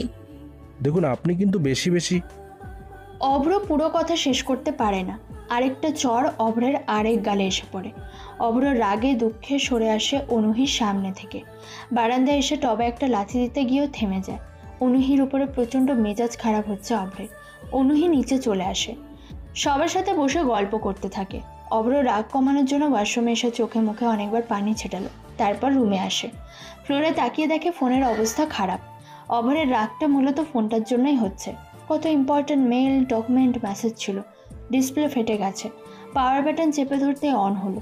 নিচের দিকে ঠিকঠাক দেখা যাচ্ছে, কিন্তু উপরে কিছুই দেখা যায় না। আপাতত কাজ চালানো যাবে। দুপুরের পর বাইরে বসে আছে অভ্র। হঠাৎ একটা গাড়ি আসলো বাড়ির ভিতরে। গাড়ি থেকে নাহিদ সাহেব নামলো। অভ্রকে দেখেই অভ্রের কাছে আসলো। অভ্র সালাম দেয়। অভ্রকে বলে, তোমাদের ড্রাগস নিধন কর্মসূচি কেমন চলছে? চলছে স্যার, খুব শীঘ্রই কিছু একটা হতে যাচ্ছে। সাবধানে করবে। এমপি আর এমপির ছেলে কিন্তু ভালো না, ওরা যে কোনো কিছু করতে পারে। দেখা যাবে সেটা। ভেতরে আসুন, সবাই অপেক্ষা করছে। চলো। অভ্র বারান্দায় দাঁড়িয়ে। অনুহি বারান্দায় দাঁড়িয়ে ওর বাবার আর অভ্রের কথা বলা দেখে। কি কথা বলে সেগুলো না বুঝলেও অভ্র যে তার বাবাকে আগে থেকে চেনে সেটা বোঝা যাচ্ছে। নাহিদ সাহেব ভিতরে আসলো। অভ্র ভিতরে আসে। নিজের রুমে এসে একটা কালো পাঞ্জাবি পরে নিল। বেশ স্টাইলিশ লাগছে অভ্রকে। চুলগুলো বড় বড়, একটু হালকা গোল্ড কালার করা। অনুহি লেহেঙ্গা পরেছে। বিকেলে ওরা সবাই অনুহিদের বাড়িতে আসলো। সবার সাথে কুশল বিনিময় করে বাড়ির কাজের ছেলে অভ্রকে অনুহির রুমে বসিয়ে দিয়ে চলে যায়। অভ্র একা একা অনুহির রুমে বসে আছে। কয়েক মিনিট পর রুমে কতগুলো মেয়ে এলো। অভ্র সেদিকে তাকায়। মেয়েগুলোর ভিতর থেকে একজন বলল, কেমন আছেন দুলা ভাই? অভ্রকে দুলাভাই বলছে, তার মানে এগুলো অভ্রের শালিকা। অভ্র বলে, ভালোই। আপনারা? দুলা ভাই, আমরা আপনার ছোট, তো আমাদেরকে তুমি করে বলবেন। ও, আমার নাম নীলা। ও, আমি আপনার একমাত্র শালিকায়। এই দুইটা আমার চাচাতো বোন, মিম আর তানহা। আর আপনার নাম তো অভ্র আহমেদ, তাই না? সব তো জানো দেখছি। তা আমাদের আপুকে কেমন লাগলো? হ্যাঁ। খালি আপনে পড়ে থাকলে হবে না, আমাদের সাথেও থাকতে হবে, ঘুরতে হবে, ফুচকা খাওয়াতে হবে। আচ্ছা, তোমরা বললে সব হবে। নীলারা আর অভ্র চারজনে বেশ হেসে এসে মজা করে আড্ডা দিতে দিতে কথা বলছে। হঠাৎ সেখানে অনুহি চলে আসে। নীলা সে সময় অভ্রের চুলে হাত দিয়ে কিছু একটা সরাচ্ছিল। অনুহি সামনে এসে দাঁড়িয়ে দেখতে পায় এটা। রাগে লুকে তাকিয়ে নীলাকে বলে, এখানে কি করছিস? দুলা ভাইয়ের সাথে গল্প করি। বেরিয়ে যা, যা, তোদেরকে নিচে ডাকছে। অনুহির ঝাড়ি খেয়ে সবকটা উধাও। অনুহিকে দেখে এই বাড়ির এরাও অনেক ভয় পায়। ওরা চলে যেতেই অনুহি দরজা আটকে দেয়। তারপর অভ্রের সামনে এসে বলে, ওদের সাথে এসব কি? খুব ভালো লাগছে। হ্যাঁ, অনেক মজা অন্য মেয়ের স্পর্শ নিতে। আমি তো কিছুই জানি না। ওদের সাথে যেন বেশি কথা বলবে না। ওরা আমার শালিকা হয়, আর ওদের সাথে কথা বললে তো আপনার সমস্যা হওয়ার কথা নয়। ওরা অনেক ভালোভাবে কথা বলে। অনুহি রেগে যায়, অভ্রের দিকে এগিয়ে আসতে থাকে। তখনই দরজার ওপাশ থেকে নীলা বলল, আপু, আম্মু পিঠা বানিয়েছে, তোমাদের খেতে ডাকছে। যা, আসছি। অনুহি আর কিছু বলল না, সে নিচে চলে গেল। অভ্র আসে। কয়েকটা পিঠা খেয়ে অভ্র সবার সাথে কিছু সময় কথা বলে চলে আসে। ভাঙা ফোনটা নিয়ে ছাদে আসে অভ্র। ছাদের এক কোণায় এসে দাঁড়িয়ে দাঁড়িয়ে আকাশ দেখছে। তখন ওর ফোন বেজে উঠল। পকেট থেকে মোবাইলটা বের করে, কিন্তু কে ফোন করেছে জানে না। অভ্র রিসিভ করতে যাচ্ছে, কিন্তু রিসিভ হচ্ছে না। ফোনের টাচে কাজই করছে না। প্রথমবার কেটে গেল। দ্বিতীয়বার কলে অনেক চেষ্টা করার পর রিসিভ হয়। হ্যালো, কে? কে রে? নাম্বার দেখিস না? ও, নেহাল। হ্যাঁ গাধা, ভার্সিটি আসিস না যে? কি সমস্যা তোর? আর বললাম না রাজ অনেক ঝামেলা করেছে। কি করবি বলতো? আসবো রে, আর এমনি ভালো লাগছিল না, তাই আসিনি। ওদিক নিয়ে তোর ভাবতে হবে না, সময় মতো রাজের বিষয় দেখব। কাল ভার্সিটিতে আসবি? দেখা যাক, তোকে জানাবো। অভ্র কল কেটে দেয়। ছাদ থেকে নামতে যাবে, অভ্র ঘুরেই দেখতে পায় অনুহি পিছনে দাঁড়িয়ে আছে। অভ্র স্বাভাবিকভাবে বলল, কিছু বলবেন? ছাদে কি করা হচ্ছে? ভালো লাগছিল না, তাই ছাদে আসা। ও আচ্ছা, হাওয়া খাও। অনুহি চলে গেল। সন্ধ্যা পেরিয়ে রাত হয়। রাতের খাবার খেয়ে বারান্দায় পায়চারি করছে অভ্র। অনুহি আসলো। অনুহি এসে বলে, বারান্দায় কি করছো? কিছু না। ও, রুমে চলো, ঘুমাবে না? হুম। অভ্র রুমে আসলো। অনুহিও পিছনে পিছনে রুমে প্রবেশ করলো। অভ্র বিছানা থেকে একটা বালিশ নিয়ে সোফার দিকে যাবে, তখন অনুহি বলল, বালিশ নিয়ে কোথায় যাও? সোফায়। সোফায় যেতে হবে না, মধ্যখানে কোল বালিশ দিয়ে দিচ্ছি, বিছানায় শুয়ে পড়ো। সিরিয়াসলি? তবে হ্যাঁ, বেশি। সরি, পারবো না। মানে আমি সোফাতেই ঠিক আছি। কেন? যদি ভুল করে কিছু করে ফেলি তখন? তার চেয়ে সোফা অনেক ভালো। অনুহি কিছু বলার আগে অভ্র সোফায় আসে। বালিশটা ঠিকমতো পেতে শুয়ে পড়ে সে। ঘুম আসছে না। অনুহি ঘুমিয়ে পড়েছে। অভ্র অনুহির কথা বাদ দিয়ে ঘুমানোর চেষ্টা করতে থাকে। এপাশ ওপাশ করেও ঘুমাতে পারছে না। অনুহির কথা ভাবতে ভাবতে ঘুমিয়ে পড়ে সে। সকালে ঘুম থেকে ওঠে অভ্র। অনুহিকে বিছানায় ঘুমাতে দেখে। অভ্র ওয়াশরুমে গিয়ে ফ্রেশ হয়ে ছাদে চলে আসে। দিনের আলো একটু একটু করে ফুটছে। অভ্র ছাদে দাঁড়িয়ে পরিবেশ দেখছে। সকালের মনোরম পরিবেশটা বেশ ভালোই লাগছে। কি সুন্দর সূর্য ওঠার দৃশ্যটা। অভ্র এক দৃষ্টিতে সূর্যের দিকে তাকিয়ে আছে। সূর্যের রংটা তখনও গাঢ় লাল হয়ে আছে। নীলা আসে অভ্রের পিছনে। ছাদে আসতে দেখেছিল অভ্রকে। নীলা অভ্রের পিছনে এসে বলল, দুলাভাই, শুভ সকাল। রাতে ঘুম কেমন হয়েছে? আরে নীলা যে, শুভ সকাল। ঘুম ভালো হয়েছে? তুমি এত সকালে? আমি তো প্রায় উঠি সকালে। সূর্যোদয় দেখছেন বুঝি? তুমি কোন ক্লাসে পড়ো? এবার ইন্টার ফার্স্ট ইয়ারে। হো। আপনি দেখতে অনেক সুন্দর। এমন একটা ছেলে আপুর বর কেন হলো? তাহলে কার বর হতাম? থাক, সেসব শুনতে হবে না। আচ্ছা থাক না, নিচে যাই। অভ্র দ্রুত নিচে চলে আসলো। এই নীলার মতলব অন্যরকম দেখে অভ্র এক প্রকার পালিয়েছে। অভ্রের খুবই বিরক্ত লাগছে, আর এখানে থাকতে পারছে না। অভ্র তার শাশুড়ির কাছে এসে চলে যাওয়ার পারমিশন নিয়ে নিল। রুমে এসে অভ্র তার কাপড় চোপড় গোছাতে থাকে। অনুহির ঘুম ভাঙে। কি ব্যাপার, কই যাবা? বাড়ি। এখানে ভালো লাগছে না। মানে কি? মানে চলে যাচ্ছে। কিসের যাওয়া? এখনো থাকবো 3 দিন। আচ্ছা আপনি থাকেন। আন্টি মানে আপনার মাকে বলেছি আমার যেতে হবে। আমি গেলাম। এই আমিও যাব। মানুষজন কি ভাববে? হ্যাঁ, ভাববে জামাইকে তাড়ানো হয়েছে তার শ্বশুর বাড়ি থেকে। আচ্ছা। এরপর দুজনে রেডি হয়ে নিচে চলে আসে। আর একদিন থেকে গেলে হয় না? না, যেতে হবে।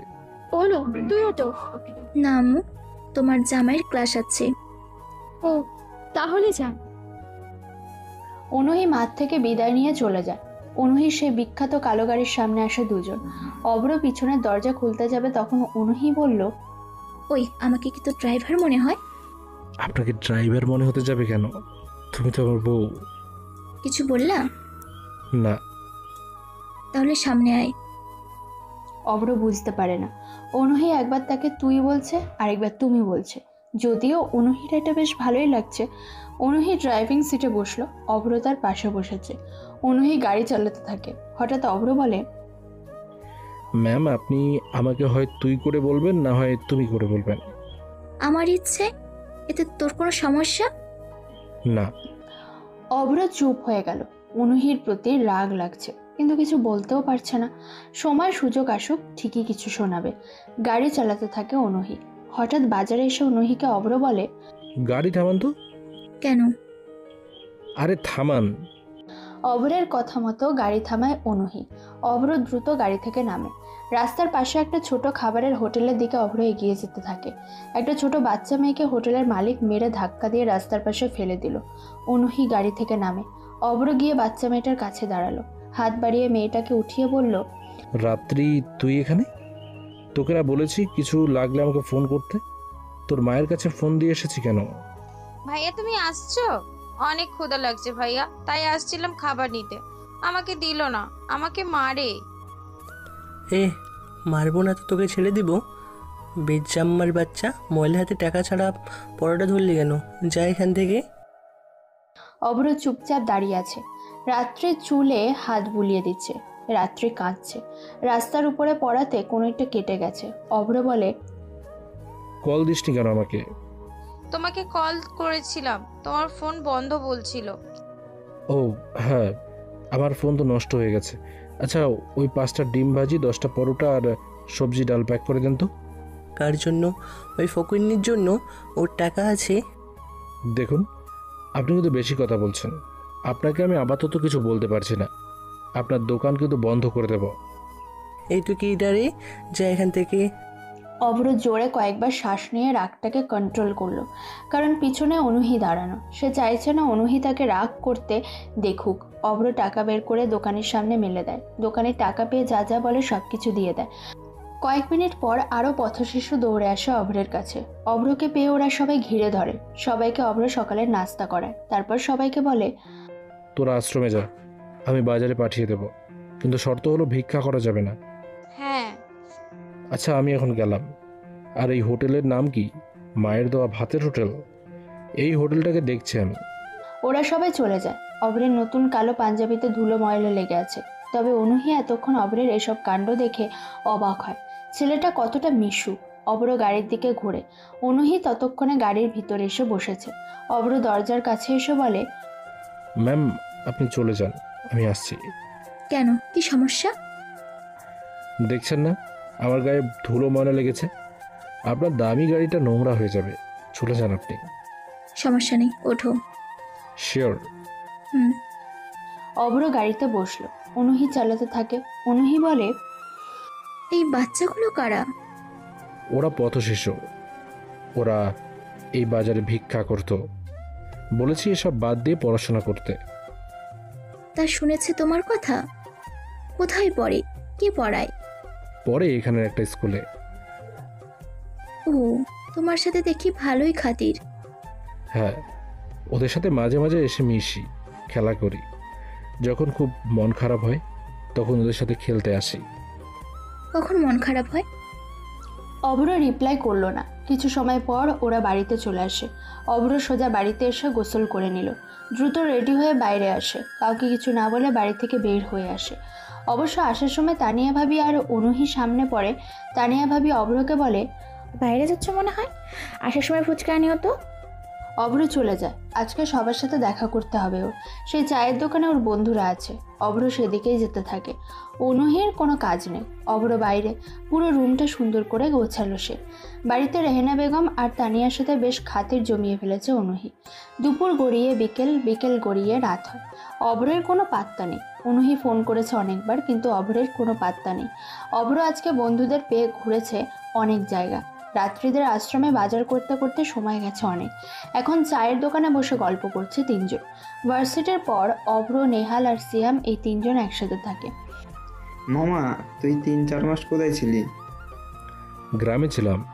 নানুর জমি নিয়ে একটু ঝামেলা চলছিল, তাই দৌড়দৌড়ি। তাই বলে সিম চেঞ্জ? ফোন পুকুরের পানিতে পড়ে গিয়েছিল, তাই নষ্ট হয়ে যায় সব। বাহ, এদিকে তোর বাড়িতে খোঁজ নিতে নক্ষে আমাদের পা ব্যথা হয়। ওই জানিস, ম্যামের না বিয়ে ঠিক হয়েছিল। তারপর থেকে ম্যামও বেশ কদিন আসছে না ভার্সিটিতে। হ্যাঁ, ম্যামের বিয়ে তো অভ্র থেমে যায়। অনুহির সাথে অভ্রের বিয়ে হয়েছে এটা কেউ জানে না। সে কাউকে জানায়নি। অভ্র তার আর অনুহির বিয়ের কথা কাউকে আর বলতেও চায় না। যতদিন না অনুহি নিজের থেকে অভ্রকে ভালোবাসবে ততদিন অবধি সে এসব বিষয় নিয়ে কাউকে কিছু বলবে না। ম্যামের বিয়ে কি? বাদ দে। রাজের ব্যাপারে যা বলেছি সেসবের উপরে নজর রাখবি। ও কার কার সাথে মিশছে, কে কে ড্রাগ খায়, এডিক্টেড, সব তথ্য দিবি আমাকে। সবাইকে গোপন থেকে ড্রাগস থেকে বাঁচাতে হবে। সেসব হয়ে যাবে। রাত হয়ে গেছে অনেক, চল বাসায় ফিরি। আচ্ছা। সবাই যে যার মতো বাড়ি যায়। ওদিকে অভ্রের টেনশনে পুরো বাড়িতে গুমট পরিবেশ সৃষ্টি হয়েছে। অনুহির খুব রাগ লাগছে। ফোনটা ওর কাছে থাকলেও তো পারে। রাত 11টার দিকে অভ্র বাড়িতে আসলো। কলিং বেল বাজাতেই দরজা খুলে দিল তানিয়া ভাবি। তানিয়া অভ্রকে দেখেই বলল, আসছেন আপনি? তা এত রাত করলেন যে? আমি তো ভাবলাম ভোরে বাড়িতে আসবা। আগে তো একটু রাত করতাম, কি হয়েছে? আর তাছাড়া আড্ডা দিতে দিতে কখন যে এত রাত হয়ে গেছে বুঝতে পারিনি। অভ্র কথাগুলো বলতে বলতে ভিতরে আসে। ভিতরে সোফাতে অনুহি আর রেহেনা বেগম বসে আছে। অভ্র ভিতরে এসে তানিয়া ভাবিকে ডেকে বলে, ভাবি এই নাও তোমার ফুচকা। ধন্যবাদ, কিন্তু হঠাৎ করে আজ এতগুলো ফুচকা? ভুলেও তো গেল না। হানি তো প্রায়ই আনছে, খাও। না হলে দাও, আমি খাই। সরা। অভ্র আর তানিয়া ভাবির গল্প দেখে অনুহির গা জ্বলে যাচ্ছে। এদিকে সে তার জন্য বসেছিল আর সে এসে ফুচকা অন্য কাউকে দিচ্ছে। ফুচকা ওর দেওয়াচ্ছি, রুমে চল। অনুহি যেন মনে মনে এসবই বলছে। তানিয়াকে অভ্র বলে, ভাবি খেতে দাও, অনেক খিদে পেয়েছে। বসো। ওই এত রাত অবধি কোথায় ছিলি তুই? বাইরে একটু ঘুরতে গিয়েছিলাম। তোর ঘোরাচ্ছি, জানিস না বাড়িতে নতুন বউ আছে? বউকে রেখেই ঘুরিস মানে কি? আহ মা, খেতে দিবা? অভ্র খেতে বসে। তখনই আবার কণা বেগম বলে, কি রে, বৌমাকে খেতে বলবি না? জিজ্ঞাসা করবি না সে খেয়েছে কিনা? হ্যাঁ, কি বলো? সে কি এখনো খায়নি? না রে, আমাদের সাথেই খেতে বললাম কিন্তু খেলো না। তোমার সাথে খাবে বলে বারবার বললাম, সে খেলো না। তোমার অপেক্ষায় বসে থেকেছে, তুমি তো লেট করলা। অভ্র অবাক হয়ে বেশ কিছু সময় অনুহির দিকে তাকিয়ে থাকে। অনুহির গাল রাগে লাল হয়ে আছে, কিন্তু সবার সামনে কিছু বলতে পারছে না। কিন্তু অভ্রের জন্য অনুহি অপেক্ষা করলো কেন, সেটাই অভ্র বোঝার চেষ্টা করে। তানিয়া ভাবি ইশারায় অনুহিকে ডাকতে বলল। অভ্র বলে, আসেন, খেতে আসেন। কষ্ট হয়েছে আপনার, জলদি আসেন। কি ব্যাপার, আপনি করে বলছো কেন অনুকে? রাগ ভাঙাচ্ছি, তুমি বুঝবে না ভাবি। ও তাই নাকি? আচ্ছা অনু আসো, খেতে নাও। বউগো আসেন, খেতে বসেন। অনুহি কোনো কথা বলল না, সোজা উঠে খাবার টেবিলে এসে বসলো। অভ্রের দিকে রাগীভাবে তাকাচ্ছে বারবার। অভ্র ভয় পাচ্ছে, কিন্তু এমন ভাব নিচ্ছে যেন যতই অনুহি রাগুক তাতে ওর কি, তাতে কি ভয় পায় নাকি সে? তোমাদের খুনসুটির প্রেম দেখতে অনেক কিউট লাগছে। প্রেম? প্রেম কোথায়? ওই যে অনুকে দেখো, রাগে চোখ দুটো লাল করে ফেলেছে। আর রাত বেশি করে বাড়িতে থাকবা? তাই নাকি? থাকলে কি হবে?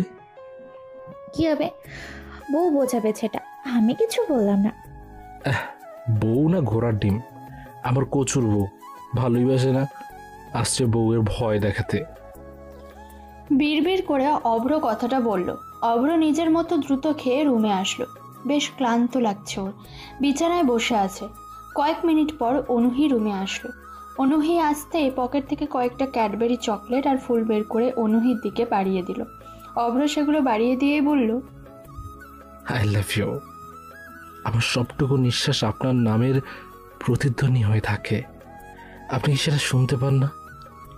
আমার প্রতি বিরক্ত আপনি, কিন্তু কেন জানি না এসব, তবুও দিন শেষে আমি আপনাকেই ভালোবাসি।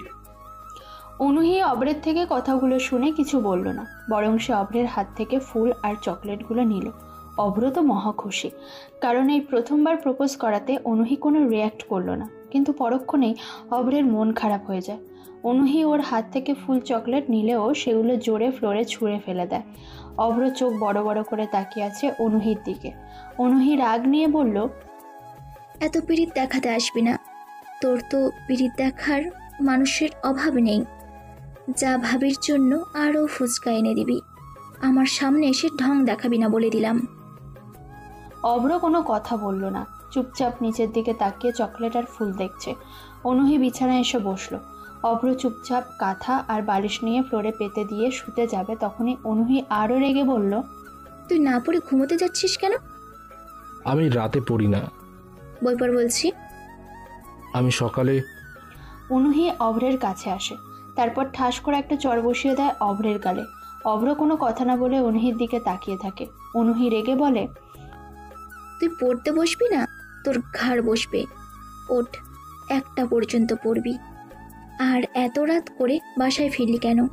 এরপর থেকে যদি আর একদিন দেরি করে আসিস, দেখবি তোর কি অবস্থা করি, বুঝেছিস তো? কিরে, কথা শুনিস না কেন? উঠবি না আর 2টা দিব? অভ্র চুপচাপ উঠে দাঁড়ালো, সোজা পড়ার টেবিলে আসলো সে। অভ্র বই বের করে অনুহির কথা ভাবছে। অনুহি বাড়িতে ম্যাম বলতে বারণ করলেও রুমের মধ্যে ঠিকই ভার্সিটির ম্যাম হিসেবে অভ্রকে শাসন করছে। এই অনুহি কেন যে ওর সাথে এমন করে সেটাই অভ্র বুঝতে পারছে না। অভ্র বই নিয়ে পড়ছে, কি একটা অবস্থা ওর। বিয়ে করেছে টিচারকে, এখন বাড়িতেও ক্লাস চলে।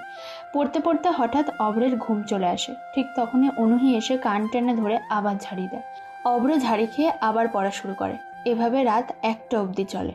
অভ্র নিজের বিছানায় এসে শুয়ে পড়ে, ঘুমিয়ে যায় সে। পরের দিন সকালে অভ্র দ্রুত ঘুম থেকে ওঠে। অনুহির উপরে কেমন যেন রাতের ঘটনা নিয়ে রাগ লাগে। অনুহি ঘুমাচ্ছে। অভ্র দ্রুত ফ্রেশ হয়ে চলে আসে ভার্সিটিতে। অনুহি বেশ কিছু সময় পর ঘুম থেকে উঠল। অভ্রকে দেখতে পায় না। অভ্রের কথা বাড়ির কাউকে জিজ্ঞাসাও করে না। সে দ্রুত রেডি হয়ে নেয়। আজকে ওকে ভার্সিটিতে যেতে হবে। খাবার টেবিলে বসে আছে অনুহি। তানিয়া ভাবি প্রশ্ন করলো, অনু, অভ্র কোথায়? ওকে ডাকো। খাবে না নাকি সে? ও বাড়িতে নেই? না। সকাল থেকে রুমেও দেখছি না, তাহলে গেল কোথায়? ওকে ফোন দিয়ে দেখো তো কোথায় আছে। কাউকে না বলে এখান সেখান যাই খালি। ফোন তো রুমে দেখে এলাম। আশরাফ সাহেব খাবার টেবিলে আসলেন। বৌমাদের আলোচনা শুনে বলল, এত চিন্তা কেন করছো তোমরা? ছেলে বড় হয়েছে, গেছে বোধহয় ওর বন্ধুদের বাসায়। কিন্তু এত সকাল সকাল ওরে কান ধরে উদ্বাস করানোর দরকার। কোনো কাজে গেছে হয়তো, সমস্যা কি? আর কেউ কিছু বলল না। সবাই যে যার মতো খাবার খেয়ে নিজেদের কাজে বেরিয়ে পড়ল। অনুহিও ভার্সিটির জন্য বের হলো। অভ্র বসে আছে ভার্সিটিতে। এক এক করে ওর বন্ধুরা চলে আসে।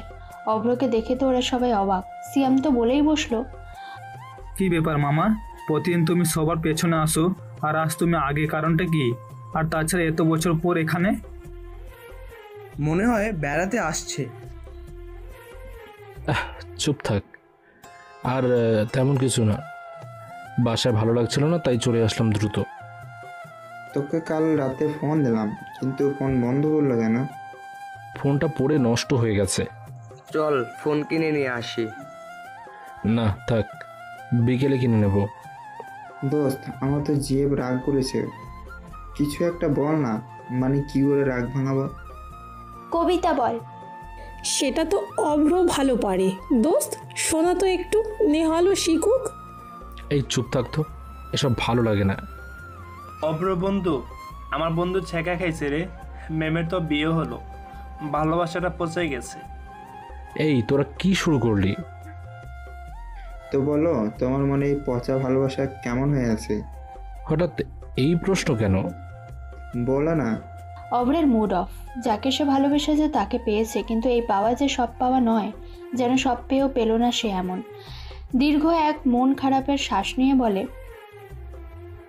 আসলে এটি ভালোবাসা পচে গিয়েছে। একটা সময় মনে হতো ভালোবাসা এক স্বর্গীয় অনুভূতি, যা মানুষের মনে প্রশান্তি এনে দেয়, মানুষকে নতুন করে বাঁচার স্বপ্ন দেখায়, এক নতুন দিগন্তের সূচনা ঘটায়। প্রিয় মানুষটির কথা সবসময় মনে করা, প্রিয় মানুষটির চোখের আড়াল হলে পাগলের মতো খোঁজা, তার সুখ দুঃখের সঙ্গী হওয়া, তার হাসিতে হাসা, তার কান্নাতে কান্না করা, তার দুঃখে ব্যথিত হওয়া, তার কেয়ার করা। আমার কাছে এটাই ভালোবাসার মানে বোঝাতো। কিন্তু এখন যেন সব কিছু কেমন যেন তিতে মনে হয়, খুবই বিরক্তি মনে হয়। কেন মনে হয়? সবাই পিছনে তাকায়। তিন্নি এসেছে। এই জুনিয়র মেয়েটাকে দেখলেই অভ্র পালাতো। আজ অভ্র পালালো না, বরং সবার সামনে বসে তিন্নির দিকে তাকিয়ে বলে, কারণ আমাকে কেউ ভালোবাসে না। কে বলল ভালোবাসে না? আমি কি এলিয়েন নাকি? হয়তো বাসো, তবে সেটা কতটা সত্য কে জানে। ভালোবাসা বুঝতে হয় মনের গভীর থেকে। একবার বোঝার চেষ্টা তো করে দেখো। আচ্ছা করব।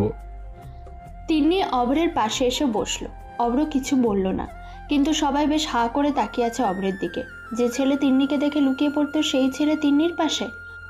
ভাবতেই পারছে না ওর বন্ধুরা। অভ্র আরও হেসে হেসে তিন্নির সাথে গল্প করছে। তিন্নি মেয়েটা দেখতে সুন্দর, তবে অভ্র তখন না করে দিয়েছিল। এখন মনে হয় লস করেছে, না হলে তিন্নিকে সে পেত, ভালোবাসাটাও সার্থক হতো। দুজনে গল্প করছে। অনুহি ভার্সিটিতে প্রবেশ করে তার সেই চিরচেনা কালো গাড়িটা নিয়ে। আগের পার্কিং লটে গাড়ি রেখে নামলো সে। নেহাল সবার আগে অনুহিকে দেখতে পায়। নেহাল আসে অভ্রের কাছে, কানের কাছে মুখ এনে বলে, দোস্ত ওদিকে তাকা, দেখ ম্যাম আসছে। তো আমি কি করব? ম্যামকে দিয়ে অভ্রের কি কাজ? অভ্র চলো আমরা ক্যান্টিনে যাই। অভ্রের হাত ধরল তিন্নি। অনুহি হাঁটতে হাঁটতে প্রায় ওদের সামনে এসে পড়েছে। অভ্রের দিকে চোখ যায় অনুহির। তবে অনুহির চোখ যে তিন্নি আর অভ্রের হাত ধরার দিকে রয়েছে এটা সবাই লক্ষ্য করে। অভ্র তিন্নিকে বলে, তুমি যাও, আমি আসছি। ওকে। তিন্নি চলে যায়। অনুহি তখনও দেখছে ওদেরকে। নেহাল বলে, দোস্ত, ম্যাম মনে হয় তোর প্রেম করা দেখছে, বুঝলি? তো তাতে কি? আরে বেচারা, তোর জন্য খুব দুঃখ হচ্ছে। প্রথম কাউকে ভালোবাসলি আর প্রপোজ করলি, আর তোকে ফিরিয়ে দিল। তোর জন্য খুব দুঃখ হচ্ছে রে। চুপ করবি তোরা? সবাই একসাথে হাসতে লাগলো। অভ্র শুধু ওদের হাসি শুনছে। অনুহি আস্তে আস্তে হাঁটা ধরে। গত শুক্রবারেই তো ম্যামের বিয়ে ঠিক হয়ে গেছে। কি যে কষ্ট! অভ্রের কষ্ট থেকে আমার চোখ ফেটে জল আসতে চাইছে। এখন একটু শীত শীত লাগছে, তাই হয়তো পানিগুলো বরফ হয়ে গেছে, তাই বের হচ্ছে না। যাই, ম্যামের সাথে একটু আলাপ করে আসি। থাক তোরা। অভ্র নেহালের কথা শুনে মুচকি হাসছে, কারণ ওরা তো জানে না কার সাথে বিয়ে হয়েছে অনুহির। সেটা জানলে হয়তো ওরা আকাশ থেকে মাটিতে পড়তে অবাক হয়ে। কিন্তু অভ্রের দিকে অনুহি এমন করে তাকালো কেন? অভ্র পাত্তানে দিয়ে চুপচাপ বসে আছে। নেহাল দৌড়ে যায় অনুহির কাছে। আসসালামু আলাইকুম ম্যাম, কেমন আছেন আপনি? ওয়ালাইকুম আসসালাম। আলহামদুলিল্লাহ ভালো। তোমরা কেমন আছো? সবাই ভালো, আমিও ভালো। ম্যাম, একটা কথা বলি, কিছু মনে করবেন না তো? বলো। আপনার আজ 4 দিন হলো বিয়ে হয়েছে, আর আজ ভার্সিটিতে এলেন যে? স্যার আসতে দিয়েছে? হ্যাঁ, ও একটু বিজি তো তাই। ও, তো স্যারের সাথে এলেন বুঝি? আরে না, তোমাদের স্যার কাজে ব্যস্ত আছে তাই আসতে পারেনি। ও আচ্ছা, আমি এখন যাই। আর তোমরা ক্লাসে যাবে না? জি ম্যাম। Okay bye. আর শোনো, ওই মেয়েটাকে তোমাদের সাথে প্রথম দেখলাম। ও, ওটা তো ফার্স্ট ইয়ারের মেয়ে। আপনার তো ফার্স্ট ইয়ারের ক্লাস নেই, জানবেন কি করে? ওর নাম তিন্নি। তোমাদের সাথে এভাবে বসে কথা বলে নাকি? না মানে, তোমরা তো লাস্ট ইয়ারে পড়ো। আসলে ম্যাম, তিন্নি অভ্রকে ভালোবাসে, তাই অভ্রের সাথে দেখা করতে এসেছিল। অভ্র ক্যান্টিনে যাবে, তিন্নি ওকে খাওয়াবে বললো। ও আচ্ছা, ক্লাসে দেখা হচ্ছে। অনুহি চলে যায়। নেহাল আসে ওদের কাছে। সবাই আবার বসে গল্প করছে। নেহাল অভ্রকে বলে, দোস্ত, তুই তিন্নিকে হ্যাঁ বলে দে। না থাক, আমি এখন ভালো আছি, এসব লাগবে না। ওরা কথা বলছিল, হঠাৎ একটা ছেলে দৌড়ে ভার্সিটিতে প্রবেশ করে। পিছনে আরও কয়েকজন ছেলে একসাথে ওই ছেলেটাকে ধরার জন্য দৌড়াচ্ছে। ছেলেগুলো দৌড়ে অভ্রের কাছাকাছি এসে মাটিতে পড়ে যায়। ছেলেগুলো আসে ওর সামনে। ছেলেটা মাটিতে পড়ে গিয়ে বলে, নয়ন ভাই, আমাকে ছেড়ে দেন, আমি সব টাকা শোধ করে দেবো, আমাকে কিছু বলবেন না। সাগর, আমার থেকে বাকিতে ড্রাগস নিলে তুই যে পালিয়ে বেরিয়েছিস, তোকে তো এখন মরতে হবেই। তোকে মেরে ফেলবো। আমাকে ফাঁকি দিয়েছিস, 20 লাখ টাকা পাবো আমি। তোকে তো মরতে হবে রে সাগর। ভাই প্লিজ আমাকে কয়েকটা সময় দেন, আমি সব টাকা দেব। চুপ কর। ওই ওরে ধর। ভাই আমি আপনাদের মাল বিক্রি করতে পারিনি, কাস্টমার নেই, এই জন্য অনেক ঝামেলা পড়ে গিয়েছিলাম, প্লিজ ভাই মাফ করে দিন। তোকে বলেছিলাম ভার্সিটির স্টুডেন্টদেরকে মাল সেল করতে, কেন করিসনি? ওরা অনেক সচেতন, আর তাছাড়া ভার্সিটিতে এগুলো কেন বিক্রি করব? প্লিজ ভাই আমাকে একটু সময় দেন, আমি টাকা ফেরত দেব। নয়ন কোনো সুযোগ দেয় না। সাগরের দিকে এগিয়ে আসে। সাগর ভয়ে একটু একটু করে পিছাতে থাকে। অভ্র বসা থেকে উঠে দাঁড়ায়। সে ওদের দিকে এগিয়ে যেতে থাকে। এতক্ষণে অনেক স্টুডেন্ট জড়ো হয়ে গেছে। নয়ন সাগরকে মারতে যাবে, তখনই অভ্র সেখানে এসে দাঁড়ায়। নয়নকে বলে, তোরা কারা? ভার্সিটিতে কি করছিস? এই মালটা কে রে? ভাই, এটাই সেই মাদক বিরোধী নেতা। ও, তাহলে তুই ভার্সিটিতে ড্রাগস প্রবেশ নিষেধ করেছিস? তাহলে তো আগে তোকে মারতে হবে। তোকে পেয়ে খুশি হলাম। ওই নেহাল, সাগরকে তোল, তোর ফোনটা আমাকে দে। আর নয়ন, তোরা এখান থেকে ভাগ। এটা ভার্সিটি, নাহলে তোর অবস্থা যে কি করব সেটা কখনো কল্পনাও করিসনি। ও তাই নাকি? এইটারে ধরে নিয়ে চল। চল দেখি কোথায় যাবি। অভ্র ওদের সাথে যেতে থাকে। নেহাল পিছন থেকে অভ্রকে ডাক দেয়। অভ্রকে বলে, অভ্র যাস না, ওরা তোকে মেরে ফেলবে। একদিন এসে আমাদের হুমকি দিয়েছিল। এটা ভার্সিটি নেহাল, চুপচাপ বসে থাক। আর সাগরকে চেয়ারম্যান স্যারের কাছে পাঠানোর ব্যবস্থা কর। কিন্তু ওরা? অভ্র কোনো কথা বলল না। সে ফোন বের করে কয়েকবার টাইপ করে নেহালের কাছে ছুঁড়ে মারে। তারপর ভার্সিটিতে এখন অনেক মানুষের ভিড়। কি হয়েছে সেটার কারণ জানতে চাইছে। অনুহি নেহালদের কাছে আসে। অনুহির বাবাও এসেছে ভার্সিটিতে, সাগরকে ধরে রেখেছে। কি হয়েছে নেহাল? নেহাল, এই ছেলেই তাহলে ড্রাগস সেলার? জি স্যার, তাকে মারতে নয়ন এসেছিল। নয়ন? ও তো এই সিটির মস্তান। নয়ন ওকে না মেরে চলে গেছে? না, মারেনি। অব্র ওদেরকে বাধা দিয়েছিল, ওরা অব্রকে তুলে নিয়ে গেছে। কি? অব্র ওদের সাথে? তোমরা বন্ধুরা সবাই একসাথে থাকতে ওকে একা কিভাবে তুলে নিয়ে যায়? তোমরা কিছু বলনি কেন? ওদেরকে বাধা দাওনি কেন? স্যার, অভ্র নিচ থেকে চাইছিল যেতে। শেট, ওরা অব্রকে মেরে ফেলবে। নাহিদ সাহেব দ্রুত গাড়ি নিয়ে বের হয়। সাগরকে নিয়ে গেছে। অনুহি আসে নেহালদের কাছে। অভ্রকে একা ছাড়া তোমার উচিত হয়নি। যদি ওর কিছু হয় তোমরা কি করবে? অনুহি চলে যায়। খুব রাগ হচ্ছে ওর। কি করবে বুঝতে পারছে না। কেন যে এসব ঝামেলাতে অভ্র জড়ালো? সবটা হয়েছে মনে হয় ওর বাবার পাল্লায় পড়ে। অভ্রকে গাড়িতে তুলে নিয়ে যেতে থাকে। একটা ফাঁকা জায়গাতে এসে ওরা দেখতে পায় দূরে কতগুলো ছেলে রাস্তা ব্লক করে দাঁড়িয়েছে। ওরা ঘাবড়ে যায়, কারণ ছেলেগুলোর হাতে অনেক অস্ত্র আর স্টিক ছিল। গাড়িটা ওদের সামনে গিয়ে থামানো হয়। 3টে ছেলে এগিয়ে আসে নয়নদের গাড়ির দিকে। একটা ছেলে দূর থেকে গাড়ির চাকায় গুলি করে। নয়নরা ভয় পায়। 3টে ছেলে এসে গাড়ির গ্লাসে বাড়ি দিতে শুরু করে। নয়নরা ভয় পেয়ে গাড়ি থেকে দ্রুত নামে। কে তোমরা? কি চাও? আমরা কিন্তু এমপির লোক, তোমরা কিন্তু এমপির কাজে বাধা দিচ্ছ। অব্র কোথায়? অভ্র কে তোমরা? নয়ন প্রশ্ন করার সাথে সাথে তার হাতে গুলি করে একটা ছেলে। নয়ন ভয়ে চিৎকার করে বলে, অভ্র ভিতরে আছে। ওই কে আছিস? অভ্রকে বের কর জলদি। নয়নের কথা শুনে তামিম গাড়ি থেকে অভ্রকে বের করে। অভ্র এগিয়ে আসে। হাতের বাঁধন খুলে দেয় তামিম। নয়ন রাস্তার উপরে পড়ে আছে।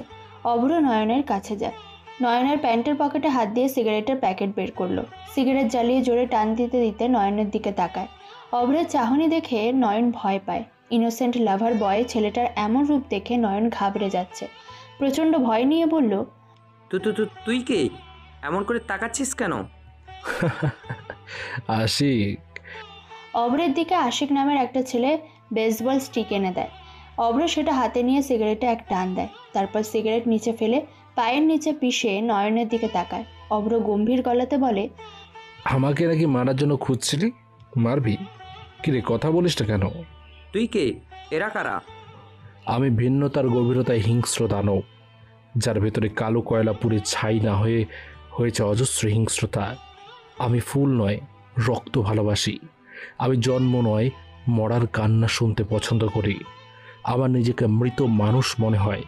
আমাকে বলতে পারিস উত্তপ্ত গরমে পুড়তে থাকা জীর্ণ শীর্ণ দেহ। তুই একটা সাইকো পাগল। ভাই আমাকে ছেড়ে দে, তোর গোলাম হয়ে থাকবো। আমাকে দয়া করে ছেড়ে দে। তুই যে একটা সাইকো আমি বুঝতে পারিনি। পুরো উন্মাদের মতো কথা বলছিস। অভ্র একটা বিকট হাসি দেয়। তারপর স্টিক নিয়ে নয়নের মাথায় পরপর 4বার স্টিক দিয়ে বাড়ি দেয়। নয়ন সেখানেই মরে পড়ে থাকে। নয়নের সাথে আসা ছেলেগুলো ভয়ে অভ্রের পা জড়িয়ে ধরে। অভ্র হাসতে হাসতে আশিকের দিকে তাকিয়ে বলে, ওদের ব্যবস্থা কর, আমি গেলাম। অভ্রের বাবা আশরাফ আর নাহিদ সাহেব থানায় বসে আছে। থানার অফিসারকে বলে, অফিসার, আমার ছেলেকে সকালে রাজ্যের ছেলেপুলেরা তুলে নিয়ে গেছে। সন্ধ্যা হয়ে আসছে, আমার ছেলের কোনো খবর নেই। তাকে খুঁজে বের করুন অফিসার। আপনার ছেলেকে যে এমপির ছেলে রাজের লোক তুলে নিয়ে গেছে সেটার কোনো প্রমাণ আছে? অবশ্যই আছে, ভার্সিটির সবাই দেখেছে। আপনি কেন এমন বলছেন? দেখেন, আপনাদের ছেলেকে যে তুলে নিয়ে গেছে তার নাম জানেন? নয়ন, পত্রিকাতে ওর ছবি বের হয়েছিল। সে শহরের মস্তান। কি? নয়ন তুলে নিয়ে গেছে? আপনারা বাড়ি যান, আমি এ ব্যাপারে কিছু করতে পারবো না, সরি। পুলিশের কথা শুনে আশরাফ আর নাহিদ সাহেব হতাশ হয়ে যায়। কী বা করবে? নয়ন তো ভালো না। পুলিশ যদি ওর ব্যাপারে নাক গলে তাহলে পুলিশকে লাশ হয়ে থাকতে হবে। ওনারা দুজন বাড়িতে ফেরে। ততক্ষণে রাত হয়ে গেছে। অনুহি পায়চারি করছিল। কলিং বেল বাজে। ভাবে অভ্র এসছে। দৌড়ে দরজা খুলে দিয়ে দেখতে পায় তার বাবা আর আশরাফ সাহেব এসেছে। দুজন ভিতরে আসতেই অনুহি তার বাবাকে প্রশ্ন করলো, বাবা, অভ্রের কোনো খোঁজ পেলে? সে কোথায়? সকালে এসব হয়েছে, সারাদিন বাসাতে আসেনি, কোনো খোঁজ খবরও নেই। অভ্রকে পেলে? কোথায় সে? না রে মা, এখনো অভ্রকে পেলাম না। খুঁজেছি অনেক জায়গায়, কিন্তু কোথাও নেই। থানাতে যেতে পারতে। থানা থেকে আসছি, পুলিশ কিছু করতে পারবে না বলেছে। তার মানে অভ্রকে খুঁজে পাবো না? আমার ছেলের যদি কিছু হয়। মা, বাজে কথা বলবেন না তো, অভ্র ঠিকই ফিরে আসবে। সন্ধ্যা রাত পেরিয়ে রাত 11টা বাজে। কলিং বেলের শব্দ শোনা যায়। সবাই ড্রয়িং রুমে বসেছিল। কণা বেগম গিয়ে দরজা খোলে। দরজার ওপাশে অভ্রকে দেখতে পান তিনি। অভ্রকে দেখে জড়িয়ে ধরে চিৎকার করে কান্না করলো। অভ্র কণাকে নিয়ে ভিতরে আসে। সবাই অভ্রকে দেখে দৌড়ে আসে। অভ্র, ঠিক আছিস? কিছু হয়নি তো তোর? কোথায় ছিলি সারাদিন? বলছি, একটু তোমরা সরো, আমার নিঃশ্বাস নিতে কষ্ট হচ্ছে। আচ্ছা, আয় বস, পানি দাও কেউ। অভ্র সোফাতে গিয়ে বসে। পানি খেয়ে একটা শ্বাস নিয়ে সবার দিকে তাকায়। অনুহির দিকে তাকাতে অভ্রের চোখ আটকে যায়। অনুহির চোখ লাল। মনে মনে অভ্র বলল, চোখ লাল কিসে? পীড়িতের বিষে নাকি অন্তরের দোষে? অভ্র জোরে শ্বাস নিয়ে বলল, তোমাদের সবাইকে এত চিন্তিত কেন মনে হচ্ছে? এত চিন্তা করার কিছু নেই। কি হয়েছিল বল। তেমন কিছু না, নয়ন আমাকে তুলে নিয়ে গেল, তারপর আমাকে একটু মারলো, রাজের সামনে নিয়ে যায়। নয়ন যে ভার্সিটিতে সাগরকে মারতে এসেছিল, রাজ সেটা শুনে নয়নকে মেরে ফেলেছে। কারণ রাজ চেয়েছে গোপনে ড্রাগস ভার্সিটিতে বিক্রি করবে, কিন্তু নয়ন সব ঝামেলা করে দিয়েছে বলে নয়নকে সেখানেই মেরে ফেলে। আমাকে বলে, তোকে আজ মারবো না, ভয় পাওয়ালাম। আমাকে যে ভয় পাবি এটা আমার দরকার, তবে নেক্সট টাইম তোকে মেরে ফেলবো। তারপর আমাকে আটকে রাখে। খানিক আগে আমাকে ছাড়লো। আমি তারপর বাসায় আসলাম। যাক বাবা, খারাপ কিছু হয়নি। জানিস কত টেনশন হচ্ছিল। অনু সারাদিন কিচ্ছু খায়নি, কেউ খায়নি। তোর জন্য খাওয়া গোসল হয়নি আমাদের।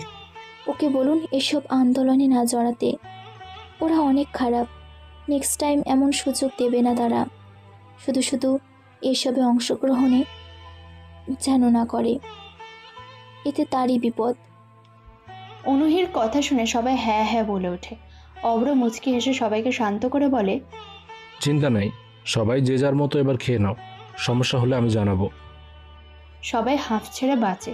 রাতের খাবার খেয়ে সবাই যে যার রুমে চলে যায়। অভ্র রুমে আসে। অনুহি বিছানাতে বসেছিল। অনুহির চোখ লাল হয়ে আছে তখনও। অনুহিকে অভ্র বলল, আপনি কেন না খেয়েছিলেন? টেনশন করছিলেন নাকি? আমার জন্য আপনার টেনশন হয়? চুপ থাকো তো, কোনো কথা বলবে না। আপনার চোখ লাল কেন? কাঁদছিলেন বুঝি? না, আমি কেন কাঁদবো? সেটাই, কান্নার কারণ দেখি না। যে ভালোবাসে সে কাঁদবে। আপনি তো বাসেনই না, তাহলে কান্নার কোনো কারণ দেখি না। যাই হোক, আপনাকে দেখে মনে হচ্ছে আপনি রেগে আছেন বা আপনার মন খারাপ। কিছুই না। ও, সে যাই হোক, আপনার জন্য একটা গুড নিউজ আছে, যেটা শোনার পর আপনার মন ভালো হয়ে যাবে। কি নিউজ? আমি উকুলের সাথে কথা বলেছে খুব শীঘ্রই আমাদের বিয়ের ডিভোর্সের ব্যবস্থা করে দেবে। হয়তো আর 2-3 মাস লাগবে। কি খুশি তো এবার? কি ডিভোর্স? হ্যাঁ, খুশি হয়ে আবার জড়িয়ে ধরেন না, ধরলেও মনে হয় করব না। অনুহি কিছু বলল না। রুমের বাতি অফ করে দিয়ে বিছানায় শুয়ে পড়ল। অভ্র বোকার মতো তাকিয়ে থাকে অনুহির দিকে। কি হলো এটা? অভ্র কিছুই বুঝতে পারে না। তারপর অভ্র কাঁথা বিছিয়ে নিচে শুয়ে পড়ে। অভ্র সারাদিনের বিষয়গুলো নিয়ে ভাবতে থাকে। সে চায় না কাউকে মারতে, কিন্তু রাগ উঠে গেলে ওর মাথা কাজ করে না। তখন ভালো খারাপ কিছুই মাথায় ঢোকে না। অভ্র দীর্ঘশ্বাস ফেলে চোখ বন্ধ করলো। অনুহি একবার ঘুরে তাকালো অভ্রের দিকে। কি মিষ্টি নিষ্পাপ চাহনি, মুখটা মায়ায় ভরা। তবে অনুহি বেশিক্ষণ অভ্রের দিকে তাকিয়ে থাকতে পারে না। চোখ দুটো ঝাপসা হয়ে আসে। কানে বাজতে থাকে অভ্রের বলা কথাটা খুব জলদি ডিভোর্স হয়ে যাবে। বুকটা কেমন কেঁপে উঠল অনুহির। অভ্র কি তাকে বোঝে না, নাকি সে নিজেকে অনেক কঠিনভাবে অভ্রের সামনে প্রেজেন্ট করে? কথাগুলো ভাবতে ভাবতে অনুহি ঘুমিয়ে পড়ে। সকাল হয়, খাবার টেবিলে সবাই বসা। অভ্র নিজের মতো খেয়ে ভার্সিটিতে যাবে বলে বাড়ি থেকে বের হয়। বাড়ির সামনে অভ্র দাঁড়িয়ে আছে। অনুহি আসলো, অভ্রকে বলে, আসো গাড়িতে, একসাথে যাই। ভার্সিটির কেউ জানে না আপনার সাথে আমার বিয়ে হয়েছে। আশা করি বুঝতে পারছেন আমি কেন বললাম। তাহলে কিভাবে যাবে? সেসব নিয়ে আপনার ভাবার প্রয়োজন নেই। ধন্যবাদ অফারের জন্য। রিক্সা চলে আসছে, চলে যেতে পারবো। অভ্র কেমন কঠিন করে কথা বলছে। অভ্রের এমন কঠিন ভাব অনুহির একদমই ভালো লাগছে না। অভ্রের বাচ্চামি, জ্বালাতন, ছোটদের মতো আচরণ ভালো। বোকাশোকা অভ্রকেই অনুহি বেশি পছন্দ করে। অনুহি চলে যায় গাড়ি নিয়ে। মাঝপথে গাড়িটা ডিস্টার্ব করে। অভ্র চলে এসেছে ভার্সিটিতে, বন্ধুদের কাছে এসে বসলো। অভ্রকে পেয়ে বন্ধুরা অনেক খুশি। কালকে কি কি হয়েছে সব কিছু শুনতে থাকে। অভ্র তার মতো করে সব কিছু বুঝিয়ে বলে। বসে বসে আড্ডা দিচ্ছে ওরা। হঠাৎ সিয়াম বলে, দোস্ত তন্নি আসছে আবার। তিন্নি ওদের কাছে আসলো, সবাইকে বলে, হাই, কেমন আছো সবাই? ভালো, তুমি? ভালো। কি ব্যাপার অভ্র, তোমার মন খারাপ মনে হচ্ছে? কই, কিছু হয়নি তো। আহারে বেচারা দেবদাস। অভ্রকে দেবদাস বলছো কেন? অভ্র রাগী চোখ নিয়ে নেহালের দিকে তাকালো। নেহাল বুঝতে পেরে বলে, তেমন কিছু না, এমনি বললাম। আচ্ছা তোরা থাক, আমি ক্লাসে যাই। কথাটা বলে হাঁটতে শুরু করলো অভ্র। তখনই তিন্নি পেছন থেকে অভ্রের হাত ধরে বলে, কোথায় যাও? ক্লাসে। আর কোথায় যাব? ও, তাহলে আমাকে সাথে নিয়ে যাও, তোমাদের ক্লাসে যাব। তোমার কি পা নেই? তিন্নি তখনও হাত ধরে আছে অভ্রের। এমন সময় অনুহি আসে ভার্সিটিতে। দ্রুত ওদেরকে ক্রস করে চলে যেতে থাকে। আর চোখে তিন্নি আর অভ্রের দিকেও একবার তাকিয়েছিল। না দেখার ভান করে চলে যায় সেখান থেকে। আচ্ছা অভ্র, তোর কি হয়েছে বলতো? তোকে মনে হচ্ছে মন খারাপ করে আসছিস। কিছু না, এমনি ভালো লাগছে না। চল, ক্লাসের সময় হয়ে যাচ্ছে। চল। ওরা আর কেউ কিছু না বলে ক্লাসে চলে আসলো। ক্লাসে এসে অভ্র আর নেহাল বসলো শেষের দিকে। অনুহির আজকে প্রথম ক্লাস নেই, তবে প্রথম ক্লাস শেষ হওয়ার 1 মিনিট পর অনুহি ক্লাসে প্রবেশ করলো। সবাই সালাম দিল। অনুহি প্রতিদিনের মতো ক্লাস শুরু করলো। অভ্র আজকে সরাসরি অনুহিকে দেখছে না, তবে লুকিয়ে সবার চোখ আড়াল করে অনুহিকে দেখছে। তবে অনুহি সেটা টের পায়। অভ্র এবার সরাসরি অনুহিকে দেখছে, মনে মনে অনুহিকে দেখছে আর বলছে, আহ, কি সুন্দর করে পড়াচ্ছে আমার বউটা। মন চাচ্ছে এভাবে তাকিয়ে থাকি সারাটা সময়। অনুহি তাকায় অভ্রের দিকে। পড়া বাদ দিয়ে অনুহির দিকে এভাবে তাকিয়ে থাকতে দেখে অনুহি একটু বিরক্ত হয়। অভ্রের দিকে রাগীভাবে তাকাচ্ছে। নেহালও বুঝতে পারে অনুহি অভ্রের দিকে তাকাচ্ছে রাগী চোখে। নেহাল জানে অভ্র অনুহিকে দেখছে, এই জন্য আঙুল দিয়ে খোঁচা দিয়ে অভ্রকে বলে, ভাই তাকিয়ে থেকে কোনো লাভ নাই, ম্যাম এখন অন্য কারো হয়ে গেছে। তোমার জিনিস আর তোমার নাই গো। তুই তোর কাজ কর, আমাকে আমার কাজ করতে দে। আর লাভ ক্ষতি দিয়ে আমি কি করব? আমি ম্যামকে দেখবো, মানে দেখতেই থাকবো। তোর যা ইচ্ছে কর, শালা লুচ্চা। অন্যের বইয়ের দিকে নজর দেয়, তোর থেকে এমন আশা করি না। অন্যের বউরে দোস্ত, একটু নজর সরা ভাই। তুই চুপ থাকবি নাকি তোর জিএফ এর কাছে তোর নামে উল্টোপাল্টা বলবো? শালা তুই এটা ছাড়া আর কি পারবি কি? দুজনে ফিসফিস করে গল্প করছে। অনুহি সেটা টের পায়। টের পেয়ে দুজনকে জোর গলাতে বলে, দাঁড়াও। অনুহির কথা শুনে তার দিকে তাকালো দুজন। বাকিরা পিছনে এদের দিকে তাকিয়ে থাকে। অনুহি আবার রেগে ঝাড়ি দিয়ে বলে, কি হলো, দাঁড়াও বললাম না। অনুহির ঝাড়ি শুনে দুজন উঠে দাঁড়ালো। অনুহি আরো ঝাড়ি দিয়ে বলল, এটা ক্লাস না গল্প করার জায়গা? ইয়ে মানে ক্লাস ম্যাম। তাহলে গল্প করছো কেন? আসলে ম্যাম। আসলে কি? ভুল হয়ে গেছে ম্যাম, মাফ করে দিন। নেক্সট টাইম যেন না দেখি এমন গল্প করতে, না হলে ঘাট ধাক্কা দিয়ে বের করে দেবো ক্লাস থেকে, বলে দিলাম। Okay ma'am. দুজনে বসলো। অনুহি পিছনে ঘুরে হোয়াইট বোর্ডের দিকে তাকিয়ে মুচকি হাসতে থাকে। অভ্রকে বকা দিয়ে অনুহি বেশ খুশি হয়। এটাতেই সে অভ্রের প্রতি ভালোবাসা খুঁজে পায়। অভ্র কত সুন্দর বকা খায়। অনুহির এটা দেখতে অনেক ভালো লাগে। সে নিজেকে সামলে কঠিন মুখে আবার ঘুরে তাকালো। ওদের দুজনকে বসে থাকতে দেখে অনুহি আবার ঝাড়ি দিয়ে বলল, ওই বসছো কেন? তোমাদের কি আমি বসতে বলেছি বেদব? ওরা দুজনে আবার উঠে দাঁড়ায়। পুরো ক্লাসে ফিকফিক করে হাসির শব্দ শোনা যায়। অনুহিও চোরা হাসি দিতে থাকে। অভ্র টেরা চোখে তাকায় অনুহির দিকে। অনুহি এবার আবার ঝাড়ি দিয়ে বলে, বসো এবার। জি ম্যাম। এই তো বাধ্য ছেলে, এমন বাধ্য হয়ে ক্লাস করবা, কথা শুনবা। অভ্ররা বসে। নেহাল অভ্রের কাছে মুখ এনে বলে, কি সাংঘাতিক ডেঞ্জারাস ম্যাম রে। ভাগ্যি সেই ম্যামের বিয়ে হয়ে গেছে। যদি তোর বউ হতো, ভয় আমি জীবনেও সামনে যেতাম না। আল্লাহ বাঁচাইছে। নেহালের কথা শুনে অভ্র হাসতে থাকে। অনুহিও ওদিকে লুকিয়ে আসে, তবে নেহালের কথায় মজা পেলেও কিছু বলে না। অনুহি ক্লাস করাতে থাকে। অভ্র আবারও ক্লাস বাদ দিয়ে তার বিয়ে করা ভার্সিটির ম্যামকে দেখতে থাকে।